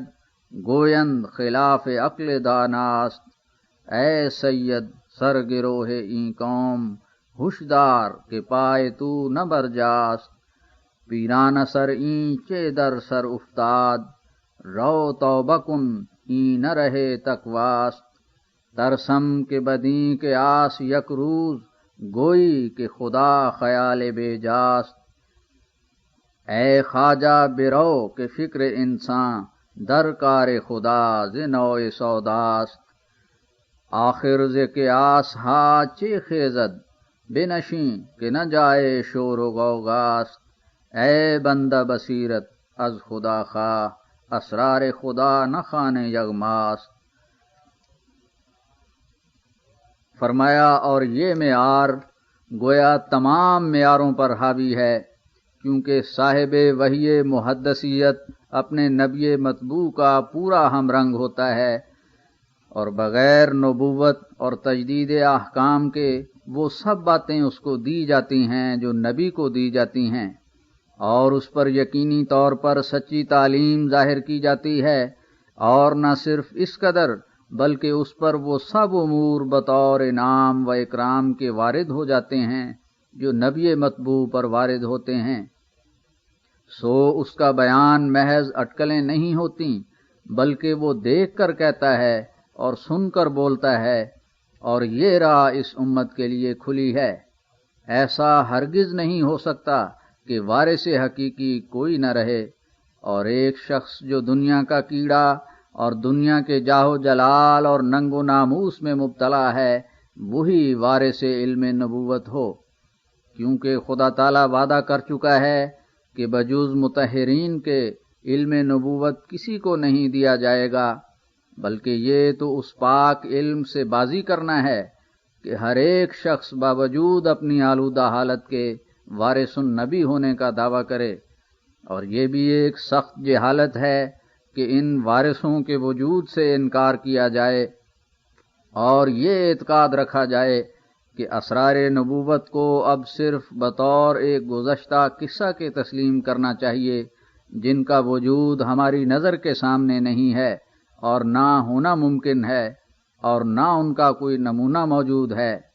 بات یوں نہیں ہے، کیونکہ اگر ایسا ہوتا تو اسلام زندہ مذہب نہ کہلا سکتا، بلکہ اور مذہبوں کی طرح یہ بھی مردہ مذہب ہوتا، اور اس صورت میں اعتقاد مسئلہ نبوت بھی صرف ایک قصہ ہوتا جس کا گزشتہ کرنوں کی طرف حوالہ دیا جاتا، مگر خدا تعالیٰ نے ایسا نہیں چاہا، کیونکہ وہ خوب جانتا تھا کہ اسلام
چاہیے، جن کا وجود ہماری نظر کے سامنے نہیں ہے اور نہ ہونا ممکن ہے، اور نہ ان کا کوئی نمونہ موجود ہے۔ بات یوں نہیں ہے، کیونکہ اگر ایسا ہوتا تو اسلام زندہ مذہب نہ کہلا سکتا، بلکہ اور مذہبوں کی طرح یہ بھی مردہ مذہب ہوتا، اور اس صورت میں اعتقاد مسئلہ نبوت بھی صرف ایک قصہ ہوتا جس کا گزشتہ کرنوں کی طرف حوالہ دیا جاتا، مگر خدا تعالیٰ نے ایسا نہیں چاہا، کیونکہ وہ خوب جانتا تھا کہ اسلام کے زندہ ہونے کا ثبوت اور نبوت کی یقینی حقیقت جو ہمیشہ ہر ایک زمانہ میں منکرین وحی کو ساکت کر سکے، اسی حالت میں قائم رہ سکتی ہے کہ سلسلہ وحی برنگ محدثیت ہمیشہ کے لیے جاری رہے، سو اس نے ایسا ہی کیا۔ محدث وہ لوگ ہیں جو شرف مکالمہ الہی سے مشرف ہوتے ہیں، اور ان کا جوہر نفس انبیاء کے جوہر نفس سے اشد مشابہت رکھتا ہے، اور وہ خواص عجیبہ نبوت کے لیے بطور آیات باقیہ کے ہوتے ہیں، تا یہ دقیق مسئلہ نزول وحی کا کسی زمانہ میں بے ثبوت ہو کر صرف بطور قصہ کے نہ ہو جائے۔ اور یہ خیال ہرگز درست نہیں کہ انبیاء علیہم السلام دنیا سے بے وارث ہی گزر گئے، اور اب ان کی نسبت کچھ رائے ظاہر کرنا بجوز قصہ خوانی کے اور کچھ زیادہ وقت نہیں رکھتا، بلکہ ہر ایک صدی میں ضرورت کے وقت ان کے وارث پیدا ہوتے رہے ہیں، اور اس صدی میں یہ عاجز ہے۔ خدا تعالیٰ نے مجھ کو اس زمانہ کی اصلاح کے لیے بھیجا ہے، تا وہ غلطیاں جو بجوز خدا تعالیٰ کی خاص تائید کے نکل نہیں سکتی تھیں، وہ مسلمانوں کے خیالات سے نکالی جائیں، اور منکرین کو سچے اور زندہ خدا کا ثبوت دیا جائے، اور اسلام کی عظمت اور حقیقت تازہ نشانوں سے ثابت کی جائے۔ سو یہی ہو رہا ہے۔ قرآن کریم کے معارف ظاہر ہو رہے ہیں، لطائف اور دقائق کلام ربانی کے کھل رہے ہیں، نشان آسمانی اور خوارق ظہور میں آ رہے ہیں، اور اسلام کے حسنوں اور نوروں اور برکتوں کا خدا تعالیٰ نئے سر سے جلوہ دکھلا رہا ہے۔ جس کی آنکھیں دیکھنے کی ہیں دیکھیں، اور جس میں سچا جوش ہے وہ طلب کرے، اور جس میں ایک ذرہ حب اللہ اور رسول کریم صلی اللہ علیہ وسلم کی ہے وہ اٹھے اور آزمائے، اور خدا تعالیٰ کی اس پسندیدہ جماعت میں داخل ہوئے جس کی بنیادی اینٹ اس نے اپنے پاک ہاتھ سے رکھی ہے۔ اور یہ کہنا کہ اب وحی ولایت کی راہ مسدود ہے اور نشان ظاہر نہیں ہو سکتے اور دعائیں قبول نہیں ہوتی، یہ ہلاکت کی راہ ہے، نہ سلامتی کی۔ خدا تعالیٰ کے فضل کو رد مت کرو، اٹھو، آزماؤ اور پرکھو، پھر اگر یہ پاؤ کہ معمولی سمجھ اور معمولی عقل اور معمولی باتوں کا انسان ہے تو قبول نہ کرو، لیکن اگر کرشمہ قدرت دیکھو اور اسی ہاتھ کی چمک پاؤ جو مؤیدان حق اور مکلمان الہی میں ظاہر ہوتا رہا ہے تو قبول کر لو، اور یقیناً سمجھو کہ خدا تعالیٰ کا اپنے بندوں پر بڑا احسان یہی ہے کہ وہ اسلام کو مردہ مذہب رکھنا نہیں چاہتا، بلکہ ہمیشہ یقین اور معرفت اور الزام خصم کے طریقوں کو کھلا رکھنا چاہتا ہے۔ بھلا تم آپ ہی سوچو کہ اگر کوئی وحی نبوت کا منکر ہو اور یہ کہے کہ ایسا خیال تمہارا سراسر وہم ہے، تو اس کے منہ بند کرنے والی بجز اس کے نمونہ دکھلانے کے اور کون سی دلیل ہو سکتی ہے؟ کیا یہ خوشخبری ہے یا بدخبری کہ آسمانی برکتیں صرف چند سال اسلام میں رہیں اور پھر وہ خشک اور مردہ مذہب ہو گیا؟ اور کیا ایک سچے مذہب کے لیے یہی علامتیں ہونی چاہیے؟ غرض صحیح تفسیر کے لیے یہ معیار ہیں، اور اس میں کچھ شک نہیں کہ سید صاحب کی تفسیر ان ساتوں معیاروں سے اپنے اکثر مقامات میں محروم و بے نصیب ہے، اور اس وقت اس سے تعرض کرنا ہمارا مقصود نہیں۔ سید صاحب کو قانون قدرت پر بڑا ہی ناز تھا، مگر اپنی تفسیر میں وہ قانون قدرت کا لحاظ بھی چھوڑ گئے۔ مثلاً ان کا یہ اعتقاد کہ وحی نبوت بجز اپنے ہی فطرت کے ملائکہ کے اور کچھ چیز نہیں، اور اس میں اور خدا تعالیٰ میں ملائکہ کا واسطہ نہیں، کس قدر خدا تعالیٰ کے قانون قدرت کے مخالف ہے۔ ہم صریح دیکھتے ہیں کہ ہم اپنے جسمانی قوا کی تکمیل کے لیے آسمانی توسط کے محتاج ہیں۔ ہمارے اس بدنی سلسلہ کے قیام اور اغراض مطلوبہ تک پہنچانے کے لیے خدا تعالیٰ نے آفتاب اور مہتاب اور ستاروں اور عناصر کو ہمارے لیے مسخر کیا ہے، اور کئی وسائط کے پیرایا میں ہو کر اس علت العلل کا فیض ہم تک پہنچتا ہے، اور بے واسطہ ہرگز نہیں پہنچتا۔ مثلاً اگرچہ ہماری آنکھوں کو تو نور خداوند تعالیٰ ہی سے ملتا ہے، کیونکہ وہی تو علت العلل ہے، مگر وہ آفتاب کے واسطے سے ہماری آنکھوں تک پہنچاتا ہے۔ ہم ایک چیز بھی نظام ظاہری میں ایسی نہیں دیکھتے جس کو خدا تعالیٰ بلا واسطہ آپ ہی اپنا مبارک ہاتھ لمبا کر کے ہمیں دے دے، بلکہ ہر ایک چیز وسائط کے ذریعہ سے ملتی ہے۔ پھر ہم یہ بھی دیکھتے ہیں کہ ہمارے ظاہری قوا کی خلقت تام نہیں ہے، یعنی ایسا نہیں ہے کہ مثلاً مستقل طور پر روشن ہوں، اور آپ کے مجوزہ ملکہ وحی کی طرح ایسا ان میں ملکہ موجود ہو جو آفتاب کے واسطہ سے ہم کو مستغنی کر دے۔ پھر اس نظام کے برخلاف بے اصل باتیں آپ کی کیوں کر صحیح ٹھہر سکیں؟ ما سوا اس کے ذاتی تجارب کی شہادت جو سب شہادتوں سے بڑھ کر ہے، آپ کی اس رائے کی سخت تکذیب کرتی ہے، کیونکہ یہ عاجز قریباً 11 برس سے شرف مکالمہ الہیہ سے مشرف ہے، اور اس بات کو بخوبی جانتا ہے کہ وحی در حقیقت آسمان سے نازل ہوتی ہے۔ وحی کی مثال اگر دنیا کی چیزوں میں سے کسی چیز کے ساتھ دی جائے تو شاید کسی قدر تارے برقی سے مشابہ ہے، جو اپنے ہر ایک تغیر کی آپ خبر دیتی ہے۔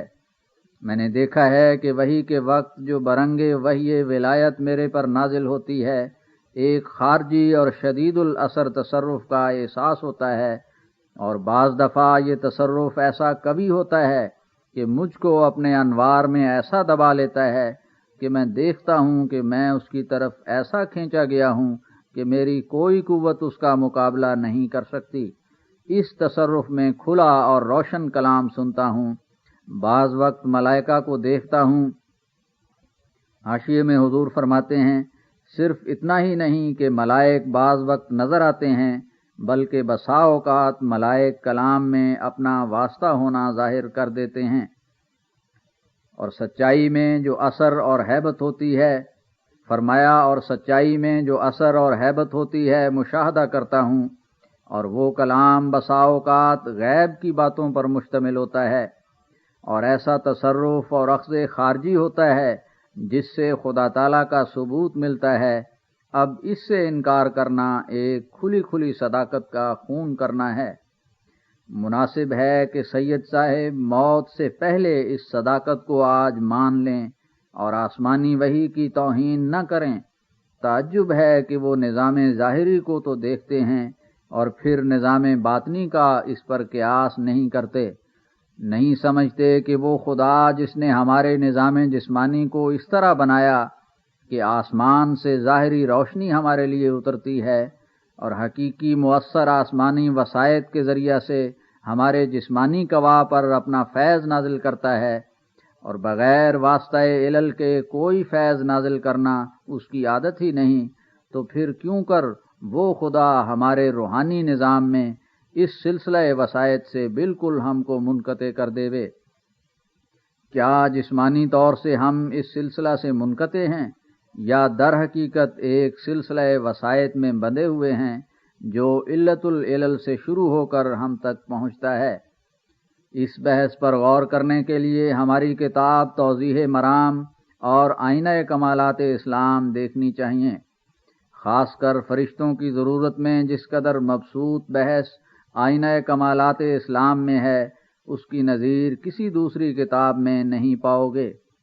اور سید صاحب کی خدا شناسی کا اندازہ معلوم کرنے کے لیے یہ ان کے اقوال کافی ہیں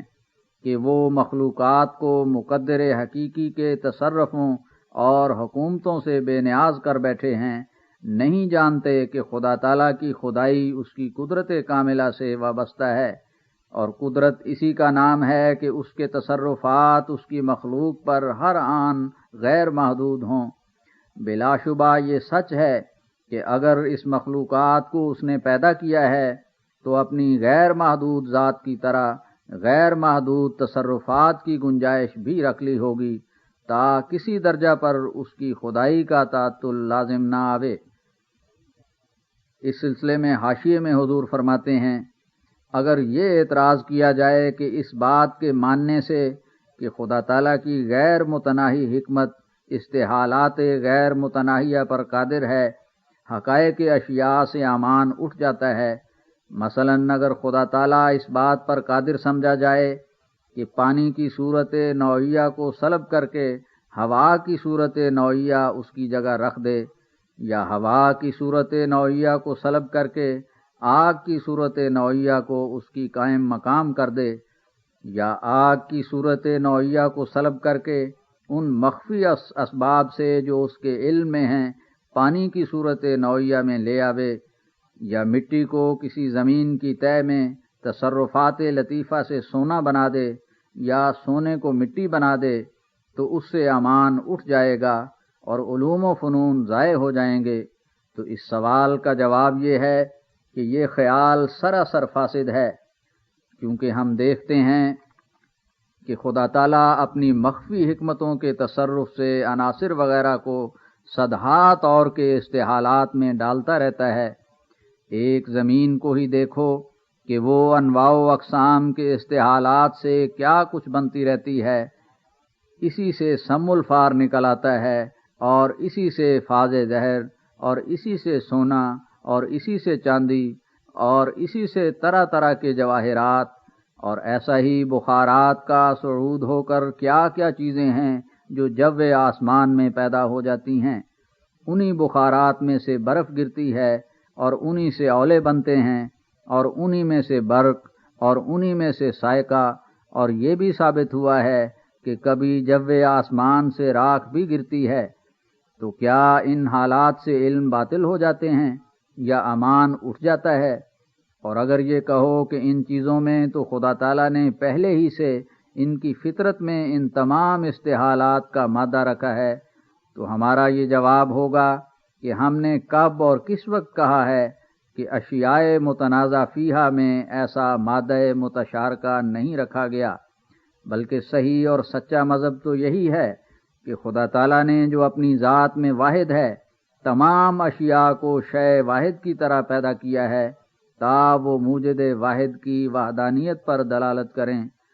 سو خدا تعالیٰ نے اسی وحدانیت کے لحاظ سے اور نیز اپنی قدرت غیر محدودہ کے تقاضا سے استحالات کا مادہ ان میں رکھا ہے،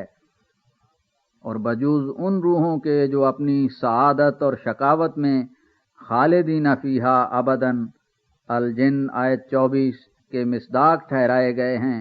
اور وعدہ الہی نے ہمیشہ کے لیے ایک غیر متبدل خلقت ان کے لیے مقرر کر دی ہے۔ باقی کوئی چیز مخلوقات میں سے استحالات سے بچی ہوئی معلوم نہیں ہوتی، بلکہ اگر غور کر کے دیکھو تو ہر وقت ہر ایک جسم میں استحالہ اپنا کام کر رہا ہے، یہاں تک کہ علم طبعی کی تحقیقاتوں نے یہ ثابت کر دیا ہے کہ 3 برس تک انسان کا جسم بدل جاتا ہے اور پہلا جسم ذرات ہو کر اڑ جاتا ہے۔ مثلاً اگر پانی ہے یا آگ ہے تو وہ بھی استحالہ سے خالی نہیں، اور 2 طور کے استحالے ان پر حکومت کر رہے ہیں۔ ایک یہ کہ بعض اجزاء نکل جاتے ہیں اور بعض اجزاء جدیدہ آ ملتے ہیں، دوسرے یہ کہ جو اجزاء نکل جاتے ہیں وہ اپنی استعداد کے موافق دوسرا جنم لے لیتے ہیں۔ غرض اس فانی دنیا کو استحالات کے چرخ پر چڑھائے رکھنا خدا تعالیٰ کی ایک سنت ہے، اور ایک باریک نگاہ سے معلوم ہوتا ہے کہ یہ سب چیزیں بوجہ وحدت مبدأ فیض اپنی اصل ماہیت میں ایک ہی ہیں۔ گو ان چیزوں کا کامل کیمیا گر انسان نہیں بن سکتا، اور کیوں کر بنے؟ حکیم مطلق نے اپنے اسرار حکمیہ غیر متناہیہ پر کسی دوسرے کو محیط نہیں کیا۔ اور اگر یہ کہو کہ اجرام علوی میں استحالات کہاں ہیں، تو میں کہتا ہوں کہ بے شک ان میں بھی استحالات اور تحیلات کا مادہ ہے، گو ہمیں معلوم نہ ہو، تبھی تو ایک دن زوال پذیر ہو جائیں گے۔ ماں سوا اس کے ہزارہ چیزوں کے استحالات پر نظر ڈال کر ثابت ہوتا ہے کہ کوئی چیز استحالہ سے خالی نہیں۔ سو تم پہلے زمین کے استحالات سے انکار کر لو، پھر آسمان کی بات کرنا۔ تو کار زمین را نکو ساختی کہ با آسمان نیز پرداختی۔ غرض جب انواع و اقسام کے استحالات ہر روز مشاہدہ میں آتے ہیں، اور وحدت ذاتی کا یہ تقاضا بھی معلوم ہوتا ہے کہ ان تمام چیزوں کا منبع اور مبدا ایک ہو، اور خدا تعالیٰ کی الوہیت تامہ بھی تبھی قائم رہ سکتی ہے کہ جب ذرہ ذرہ پر اس کا تصرف تام ہو، تو پھر یہ استبعاد اور یہ اعتراض کہ ان استحالات سے امان اٹھ جائے گا اور علوم ضائع ہوں گے، اگر سخت غلطی نہیں تو اور کیا ہے؟ اور ہم جو کہتے ہیں کہ اللہ جل شانہ قادر ہے کہ پانی سے آگ کا کام لیوے یا آگ سے پانی کا کام، تو اس سے یہ مطلب تو نہیں کہ اپنی حکمت غیر متناہی کو اس میں دخل نہ دے، یوں ہی تحکم سے کام لے لیوے، کیونکہ خدا تعالیٰ کا کوئی فعل آمیزش حکمت سے خالی نہیں اور نہ ہونا چاہیے، بلکہ ہمارا یہ مطلب ہے کہ جس وقت وہ پانی سے آگ کا کام یا آگ سے پانی کا کام لینا چاہے تو اس وقت اپنی اس حکومت کو کام میں لائے گا جو اس عالم کے ذرہ ذرہ پر حکومت رکھتی ہے، گو ہم اس سے مطلع ہوں یا نہ ہوں۔ اور ظاہر ہے کہ جو حکمت کے طور پر کام ہو وہ علوم کو ضائع نہیں کرتا، بلکہ علوم کی اس سے ترقی ہوتی ہے۔ دیکھو مصنوعی طور پر پانی کی برف بنائی جاتی ہے یا برقی روشنی پیدا کی جاتی ہے، تو کیا اس سے امان اٹھ جاتا ہے یا علم ضائع ہو جاتے ہیں؟ اس جگہ ایک اور سر یاد رکھنے کے لائق ہے، اور وہ یہ ہے کہ اولیاء سے جو خوارق کبھی اس قسم کے ظہور میں آتے ہیں کہ پانی ان کو ڈبو نہیں سکتا اور آگ ان کو نقصان نہیں پہنچا سکتی، اس میں بھی دراصل یہی بھید ہے کہ حکیم مطلق جس کی بے انتہا اسرار پر انسان حاوی نہیں ہو سکتا، اپنے دوستوں اور مقربوں کی توجہ کے وقت کبھی یہ کرشمہ قدرت دکھلاتا ہے کہ وہ توجہ عالم میں تصرف کرتی ہے، اور جن ایسے مخفی اسباب کے جمع ہونے سے مثلاً آگ کی حرارت اپنے اثر سے رک سکتی ہے، خواہ وہ اسباب اجرام علوی کی تاثیریں ہوں یا خود مثلاً آگ کی کوئی مخفی خاصیت یا اپنے بدن کی ہی کوئی مخفی خاصیت یا ان تمام خاصیتوں کا مجموعہ ہو، وہ اسباب اس توجہ اور اس دعا سے حرکت میں آتی ہیں، تب ایک امر خارق عادت ظاہر ہوتا ہے، مگر اس سے حقائق اشیاء کا اعتبار نہیں اٹھتا اور نہ علوم ضائع ہوتے ہیں، بلکہ یہ تو علوم الہیہ میں سے خود ایک علم ہے اور یہ اپنے مقام پر ہے۔ اور مثلاً آگ کا محرک بالخاصیت ہونا اپنے مقام پر، بلکہ یوں سمجھ لیجئے کہ یہ روحانی مواد ہیں جو آگ پر غالب آ کر اپنا اثر دکھاتے ہیں اور اپنے وقت اور اپنے محل سے خاص ہیں۔ اس دقیقہ کو دنیا کی عقل نہیں سمجھ سکتی کہ انسان کامل خدا تعالیٰ کے روح کا جلوہ گاہ ہوتا ہے، اور جب کبھی کامل انسان پر ایک ایسا وقت آ جاتا ہے کہ وہ اس جلوہ کا عین وقت ہوتا ہے، تو اس وقت ہر ایک چیز اس سے ایسی ڈرتی ہے جیسا کہ خدا تعالیٰ سے۔ اس وقت اس کو درندہ کے آگے ڈال دو، آگ میں ڈال دو، وہ اس سے کچھ بھی نقصان نہیں اٹھائے گا، کیونکہ اس وقت خدا تعالیٰ کی روح اس پر ہوتی ہے اور ہر ایک چیز کا عہد ہے کہ اس سے ڈرے۔ یہ معرفت کا ایک آخری بھید ہے جو بغیر صحبت کاملین سمجھ میں نہیں آ سکتا، کیونکہ یہ نہایت دقیق اور پھر نہایت درجہ نادر الوقوع ہے، اس لیے ہر ایک فہم اس فلسفی سے آگاہ نہیں۔ مگر یہ یاد رکھو کہ ہر ایک چیز خدا تعالیٰ کی آواز سنتی ہے،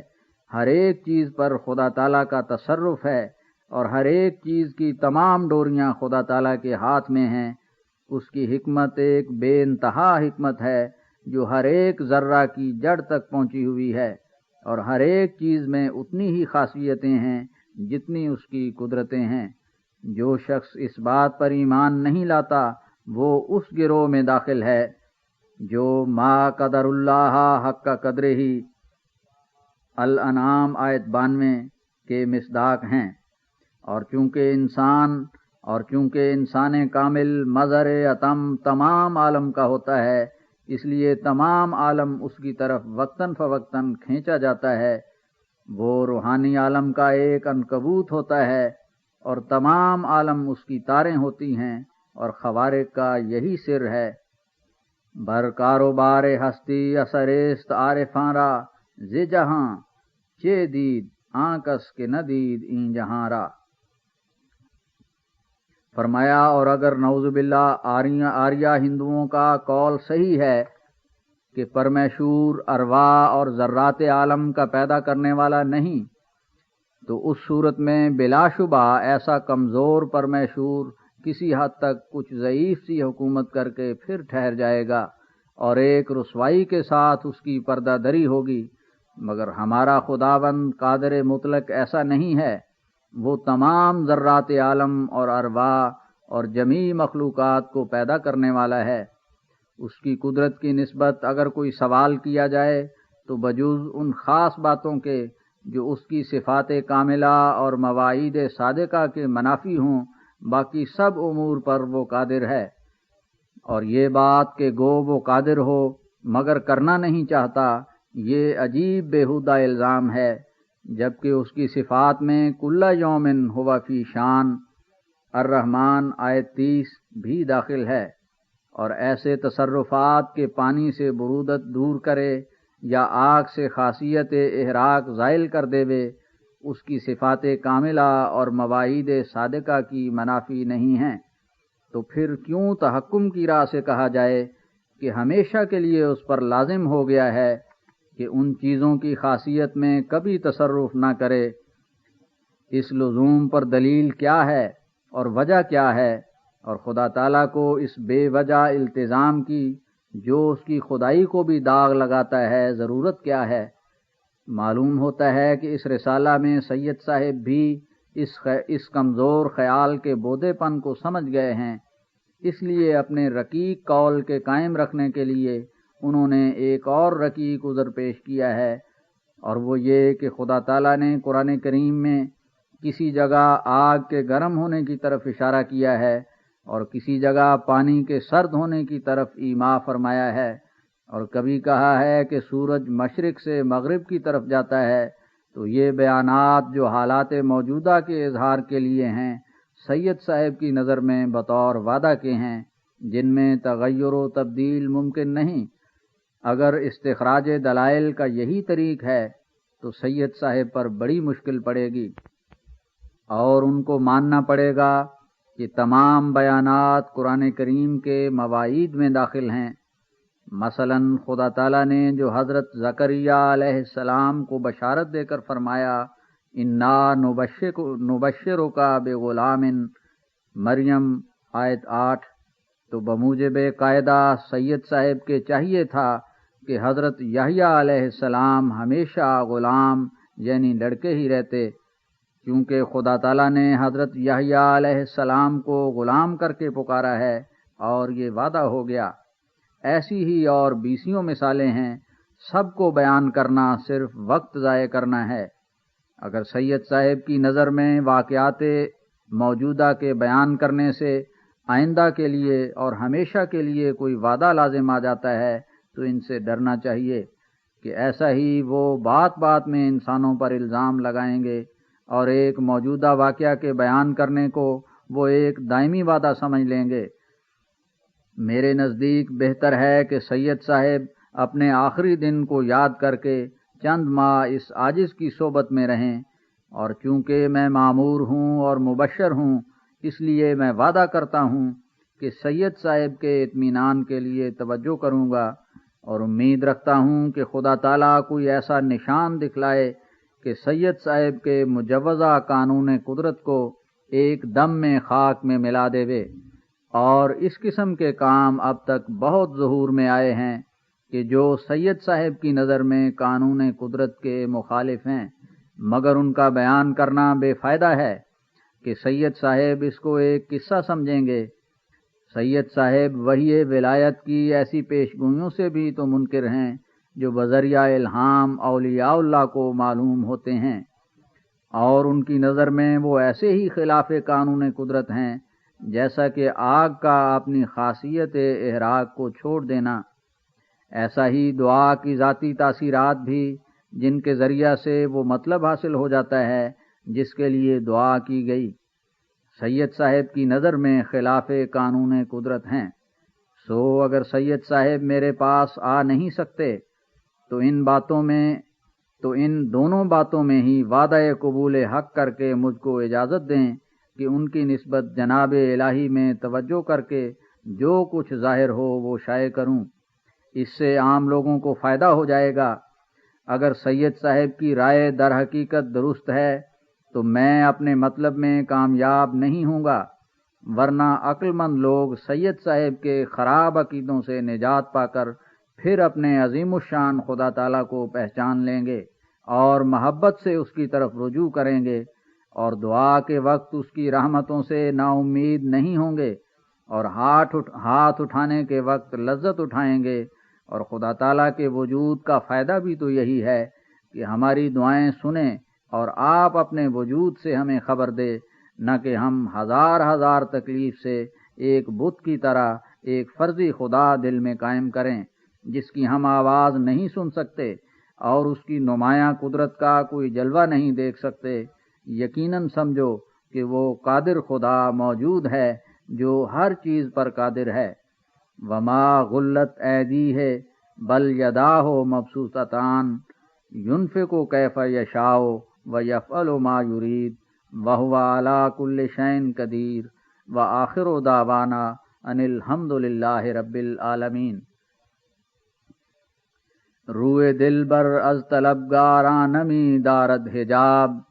می درخشد در خرد می تابد اندر ماہتاب، لیکن روئے حسین از غافلاں ماند نہاں، عاشق باید کے بردارند از بہرش نقاب، دامن پاکش ز نخوت ہا نمی آید بدست، ہیچ راہی نیست از غیر عجز و درد و اضطراب۔ بس خطرناک است راہ کوچہ یار قدیم، جاں سلامت بایدت از خود روی ہا سربتاب، تا کلامش فہم و عقل ناسزایاں کم رسد، ہر کے از خود گم شود او یا بداں راہ صواب، مشکل قرآن از ابنائے دنیا حل شود، ذوق آں می داند آں مستے کہ نوشد آں شراب، اے کہ آگاہی نہ داندت ز انوار دروں، در حق ما ہرچ گوئی نیستی جائے عتاب، اثر واز و نصیحت این سخن ہا گفتہ ایم، تا مگر زیں مرہمیں بگردد آں زخم خراب، از دعا کن چارہ آزار انکار دعا، چوں علاج میزم وقت خمار و التہاب، اے کہ گوئی گر دعا را اثر بودے کجاست، سوء من بشتاب بنمایم تیرا چوں آفتاب، ہاں مکن انکار زیں اسرار قدرت ہائے حق، قصہ کوتا کن ببیں از ما دعائے مستجاب۔ لیکھ رام پشاوری کی نسبت ایک اور خبر۔ آج 4 اپریل سن 1893 مطابق 14 ماہ رمضان 1310 ہجری ہے۔ صبح کے وقت تھوڑی سی غنودگی کی حالت میں نے دیکھا کہ میں ایک وسیع مکان میں بیٹھا ہوا ہوں اور چند دوست بھی میرے پاس موجود ہیں۔ اتنے میں ایک شخص قوی ہیکل مہیب شکل، گویا اس کے چہرے پر سے خون ٹپکتا ہے، میرے سامنے آ کر کھڑا ہو گیا۔ میں نے نظر اٹھا کر دیکھا تو مجھے معلوم ہوا کہ وہ ایک نئی خلقت اور شمائل کا شخص ہے، گویا انسان نہیں، ملائک شداد غلاظ میں سے ہے، اور اس کی ہیبت دلوں پر طاری تھی، اور میں اس کو دیکھتا ہی تھا کہ اس نے مجھ سے پوچھا کہ لیکھ رام کہاں ہے، اور ایک اور شخص کا نام لیا کہ وہ کہاں ہے۔ تب میں نے اس وقت سمجھا کہ یہ شخص لیکھ رام اور دوسرے شخص کی سزا دہی کے لیے مامور کیا گیا ہے، مگر مجھے معلوم نہیں رہا کہ وہ دوسرا شخص کون ہے۔ ہاں یقینی طور پر یاد ہے کہ وہ دوسرا شخص انہی چند آدمیوں میں سے تھا جن کی نسبت میں اشتہار دے چکا ہوں، اور یہ یکشنبہ کا دن اور 4 بجے صبح کا وقت تھا۔ فالحمدللہ علی ذالک۔ اس کو غور سے پڑھو کہ اس میں آپ لوگوں کے لیے خوشخبری ہے۔ بخدمت امراء و رئیسان و منعمان ذی مقدرت و والیان ارباب حکومت و منزلت، بسم اللہ الرحمن الرحیم،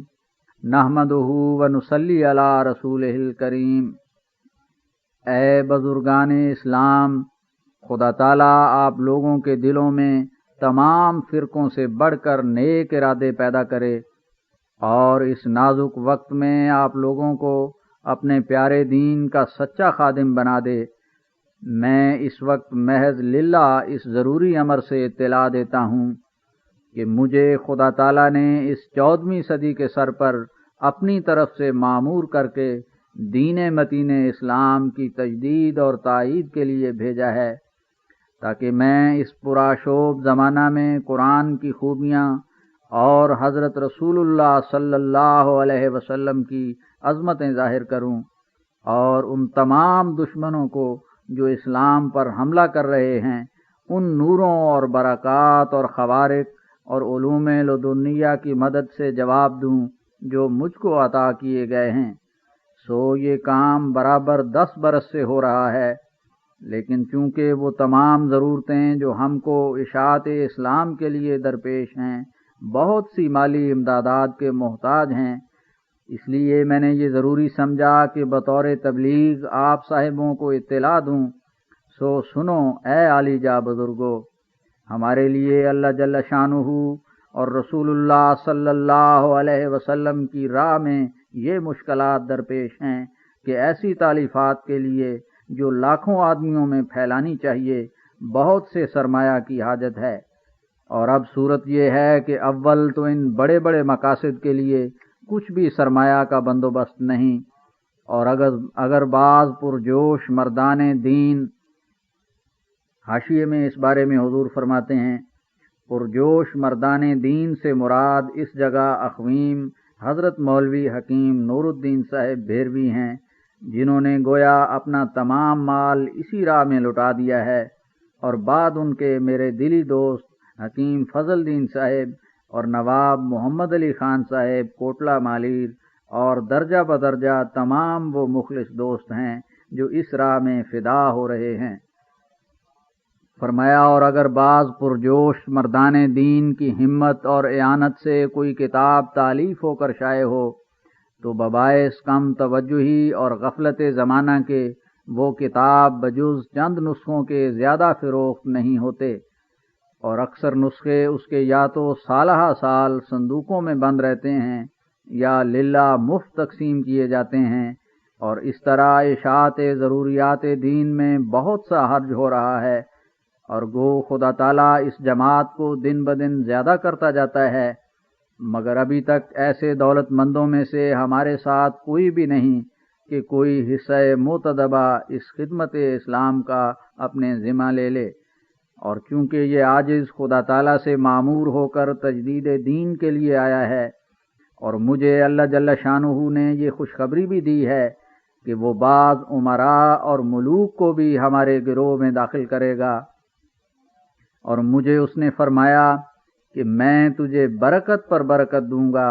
یہاں تک کہ بادشاہ تیرے کپڑوں سے برکت ڈھونڈیں گے۔ سو اسی بنا پر آج مجھے خیال آیا کہ میں ارباب دولت اور مقدرت کو اپنے کام کی نصرت کے لیے تحریک کروں، اور چونکہ یہ دینی مدد کا کام ایک عظیم الشان کام ہے، اور انسان اپنے شکوک اور شبہات اور وساوس سے خالی نہیں ہوتا، اور بغیر شناخت وہ صدق بھی پیدا نہیں ہوتا جس سے ایسی بڑی مددوں کا حوصلہ ہو سکے، اس لیے میں تمام امراء کی خدمت میں بطور عام اعلان کے لکھتا ہوں کہ اگر ان کو بغیر آزمائش ایسی مدد میں تأمل ہو تو وہ اپنے بعض مقاصد اور مہمات اور مشکلات کو اس غرض سے میری طرف لکھ بھیجیں کہ تا میں ان مقاصد کے پورا ہونے کے لیے دعا کروں، مگر اس بات کو تصریح سے لکھ بھیجیں کہ وہ مطلب کے پورا ہونے کے وقت کہاں تک ہمیں اسلام کی راہ میں مالی مدد دیں گے، اور کیا انہوں نے اپنے دلوں میں پختہ اور حتمی وعدہ کر لیا ہے کہ ضرور وہ اس قدر مدد دیں گے۔ اگر ایسا خط کسی صاحب کی طرف سے مجھ کو پہنچا تو میں اس کے لیے دعا کروں گا۔ حاشیے میں حضور فرماتے ہیں، چاہیے کہ خط نہایت احتیاط سے بذریعہ رجسٹری سر بمہر آوے، اور اس راز کو قبل از وقت فاش نہ کیا جاوے، اور اس جگہ بھی پوری امانت کے ساتھ وہ راز مخفی رکھا جائے گا، اور اگر بجائے خط کوئی معتبر کسی امیر کا آوے تو یہ امر اور بھی زیادہ مؤثر ہوگا۔ فرمایا، اور میں یقین رکھتا ہوں کہ بشرطے کہ تقدیر مبرم نہ ہو، ضرور خدا تعالیٰ میری دعا سنے گا اور مجھ کو الہام کے ذریعہ سے اطلاع دے گا۔ اس بات سے نومید مت ہو کہ ہمارے مقاصد بہت پیچیدہ ہیں، کیونکہ خدا تعالیٰ ہر چیز پر قادر ہے، بشرطے کہ ارادہ ازلی اس کے مخالف نہ ہو، اور اگر ایسے صاحبوں کی بہت سی درخواستیں آئیں تو صرف ان کو اطلاع دی جائے گی جن کے کشودکار کی نسبت از جانب حضرت عز و جل خوشخبری ملے گی، اور یہ امور منکرین کے لیے نشان بھی ہوں گے، اور شاید یہ نشان اس قدر ہو جائیں کہ دریا کی طرح بہنے لگیں۔ بالآخر میں ہر ایک مسلمان کی خدمت میں نصیحتاً کہتا ہوں کہ اسلام کے لیے جاگو، کہ اسلام سخت فتنہ میں پڑا ہے، اس کی مدد کرو کہ اب یہ غریب ہے، اور میں اسی لیے آیا ہوں، اور مجھے خدا تعالیٰ نے علم قرآن بخشا ہے، اور حقائق معارف اپنی کتاب کے میرے پر کھولے ہیں، اور خوارق مجھے عطا کیے ہیں، سو میری طرف آؤ تا اس نعمت سے تم بھی حصہ پاؤ۔ مجھے قسم ہے اس ذات کی جس کے ہاتھ میں میری جان ہے کہ میں خدا تعالیٰ کی طرف سے بھیجا گیا ہوں۔ کیا ضرور نہ تھا کہ ایسی عظیم الفتن صدی کے سر پر، جس کی کھلی کھلی آفات ہیں، ایک مجدد کھلے کھلے دعویٰ کے ساتھ آتا۔ سو ان قریب میرے کاموں کے ساتھ تم مجھے شناخت کرو گے۔ ہر ایک جو خدا تعالیٰ کی طرف سے آیا، اس وقت کے علماء کی ناسمجھی اس کی سد راہ ہوئی۔ آخر جب وہ پہچانا گیا تو اپنے کاموں سے پہچانا گیا کہ تلخ درخت شیریں پھل نہیں لا سکتا، اور خدا غیر کو وہ برکتیں نہیں دیتا جو خاصوں کو دی جاتی ہیں۔ اے لوگو، اسلام نہایت ضعیف ہو گیا ہے اور اعدائے دین کا چاروں طرف سے محاصرہ ہے، اور 3000 سے زیادہ مجموعہ اعتراضات کا ہو گیا ہے۔ ایسے وقت میں ہمدردی سے اپنا ایمان دکھاؤ اور مردان خدا میں جگہ پاؤ۔ والسلام علی من اتبع الہدی۔ بے کسے شد دین احمد ہیچ خیش و یار نیست۔ ہر کسے درکار خود با دین احمد کار نیست۔ ہر طرف سیل ضلالت 100,000 تن ربود۔ حیف بر چشمے کے اکنو نیز ہم ہوشیار نیست۔ اے خدا بندان نعمت این چنی غفلت چراست۔ بے خود از خوابید یا خود بخت دیں بیدار نیست۔ اے مسلمانا خدا را یک نظر بر حال دیں۔ آنچه می بینم بلاها حاجت اظهار نیست۔ آتش افتاد است در رختش بخیزید ای یلان۔ دیدنش از دور کار مردم دیدار نیست۔ ہر زمان از بحر دین در خون دل من می تپد۔ محرم این درد ما جز عالم اسرار نیست۔ آنچه بر ما می رود از غم کے داند جز خدا۔ زہر می نوشیم لیکن زہرہ گفتار نیست۔ ہر کسے غمخواری اہل و اقارب می کند۔ اے دریغیں بے کسے را ہیچ کس غمخوار نیست۔ خون دین بینم رواں چون کشتگان کربلا۔ اے عجب این مردمان را مہر آن دلدار نیست۔ حیرتم آید چو بینم بذل شاں در کار نفس۔ کہیں ہماں جود و سخاوت در رہے دادار نیست۔ اے کہ داری مقدرت ہم عزم تائی دات دیں۔ لطف کن مارا نظر بر اندکو بسیار نیست۔ بین کہ چون در خاک می غلطد ز جور ناکساں۔ آن کے مثل او بے زیر گنبد دوار نیست۔ اندر این وقت مصیبت چارہ ما بے کساں۔ جز دعائے با مداد و گریہ اسحار نیست۔ اے خدا ہرگز مکن شاد آن دل تاریک راہ۔ اے خدا ہرگز مکن شاد آن دل تاریک راہ۔ آن کے او را فکر دین احمد مختار نیست۔ اے برادر 5 روز ایام عشرت ہاں بود۔ دائما عیش و بہار گلشن و گلزار نیست۔ الراکم مرزا غلام احمد از قادیان، ضلع گرداسپورہ، پنجاب۔ بسم اللہ الرحمن الرحیم۔ اللہم صلی علی محمد و آل محمد افضل الرسل و خاتم النبیین۔ اشتہار: کتاب براہین احمدیہ، جس کو خدا تعالیٰ کی طرف سے مؤلف نے ملہم و معمور ہو کر بغرض اصلاح و تجدید دین تالیف کیا ہے، جس کے ساتھ 10,000 روپیہ کا اشتہار ہے، جس کا خلاصہ مطلب یہ ہے کہ دنیا میں من جانب اللہ اور سچا مذہب، جس کے ذریعہ سے انسان خدا تعالیٰ کو ہر ایک عیب اور نقص سے بری سمجھ کر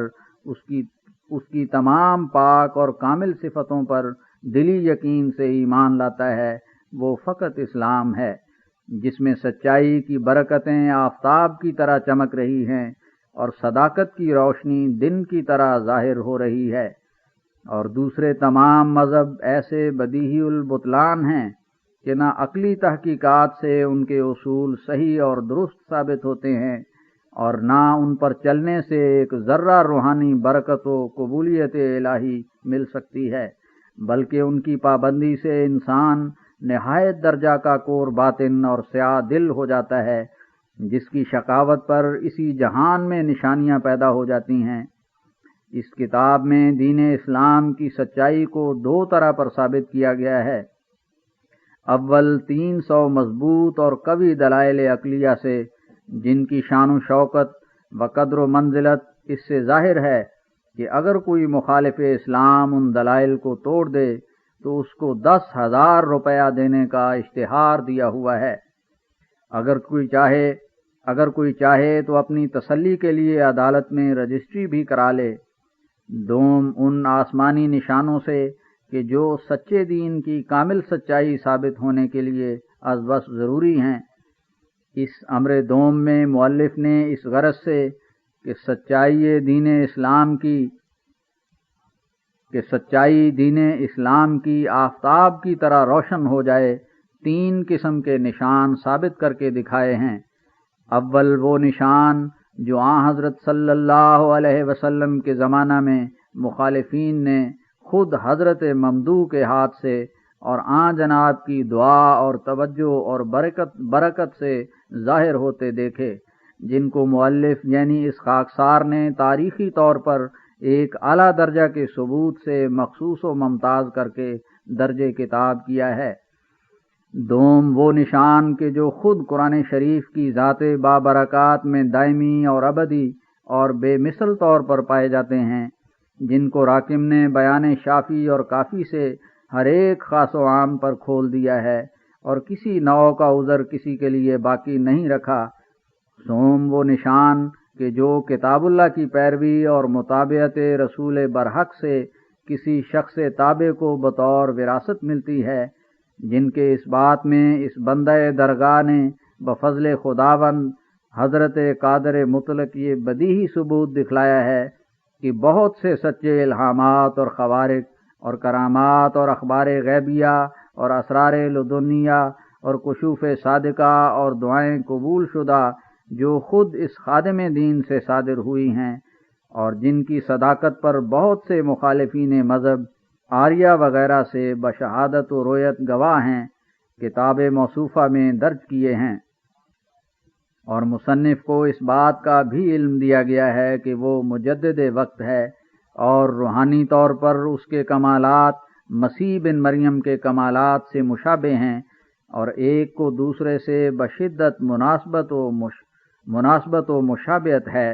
اور اس کو خواص انبیاء و رسل کے نمونہ پر محض ببرکت مطابعت حضرت خیر البشر و افضل الرسل صلی اللہ علیہ وسلم ان بہتوں پر اکابر اولیاء سے فضیلت دی گئی ہے کہ جو اس سے پہلے گزر چکے ہیں، اور اس کے قدم پر چلنا موجب نجات و سعادت و برکت، اور اس کے برخلاف چلنا موجب بود و حرمان ہے۔ یہ سب ثبوت کتاب براہین احمدیہ کے پڑھنے سے، جو من جملہ 300 جز کے قریب 37 جز کے چھپ چکی ہے، ظاہر ہوتے ہیں، اور طالب حق کے لیے خود مصنف پوری تسلی و تشفی کرنے کو ہر وقت مستعد اور حاضر ہے۔ وَذَلِكَ فَضْلُ اللَّهِ يُؤْتِيهِ مَن يَشَاءُ وَلَا فَخْرَ وَالسَّلَامُ عَلَىٰ مَنِ اتَّبَعَ الْهُدَىٰ۔ اور اگر اس اشتہار کے بعد بھی کوئی شخص سچا طالب بن کر اپنی عقدہ کشائی نہ چاہے اور دلی صدق سے حاضر نہ ہو، تو ہماری طرف سے اس پر اتمام حجت ہے، جس کا خدا تعالیٰ کے روبرو اس کو جواب دینا پڑے گا۔ بالآخر اس اشتہار کو اس دعا پر ختم کیا جاتا ہے کہ اے خداوند کریم، تمام قوموں کے مستعد دلوں کو ہدایت بخش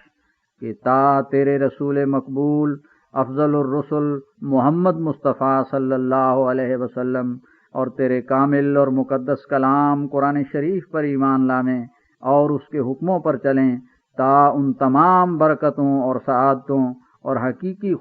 خوشحالیوں سے متمتع ہو جائیں کہ جو سچے مسلمان کو دونوں جہانوں میں ملتی ہیں، اور اس جاویدانی نجات اور حیات سے بہرہ ور ہوں کہ جو نہ صرف عقبہ میں حاصل ہو سکتی ہے بلکہ سچے راست باز اسی دنیا میں اس کو پاتے ہیں، بالخصوص قوم انگریز جنہوں نے ابھی تک اس آفتاب صداقت سے کچھ روشنی حاصل نہیں کی، اور جن کی شائستہ اور مہذب اور بارحم گورنمنٹ نے ہم کو اپنے احسانات اور دوستانہ معاملت سے ممنون کر کے اس بات کے لیے دلی جوش بخشا ہے کہ ہم ان کے دنیا و دین کے لیے دلی جوش سے بہبودی و سلامتی چاہیں، تا ان کے گورے و سفید منہ جس طرح دنیا میں خوبصورت ہیں آخرت میں بھی نورانی و منور ہوں۔ فنسأل اللہ تعالی خیرہم فی الدنیا والآخرہ، اللہم اہدہم وأیدہم بروح واجعل لہم حظا کثیرا فی دینک واجذبہم بحولک وقوتک لیؤمنوا بکتابک ورسولک ویدخلوا فی دین اللہ افواجا، آمین ثم آمین، والحمد للہ رب العالمین۔ المشتہر خاکسار مرزا غلام احمد از قادیان، ضلع گرداسپور، ملک پنجاب۔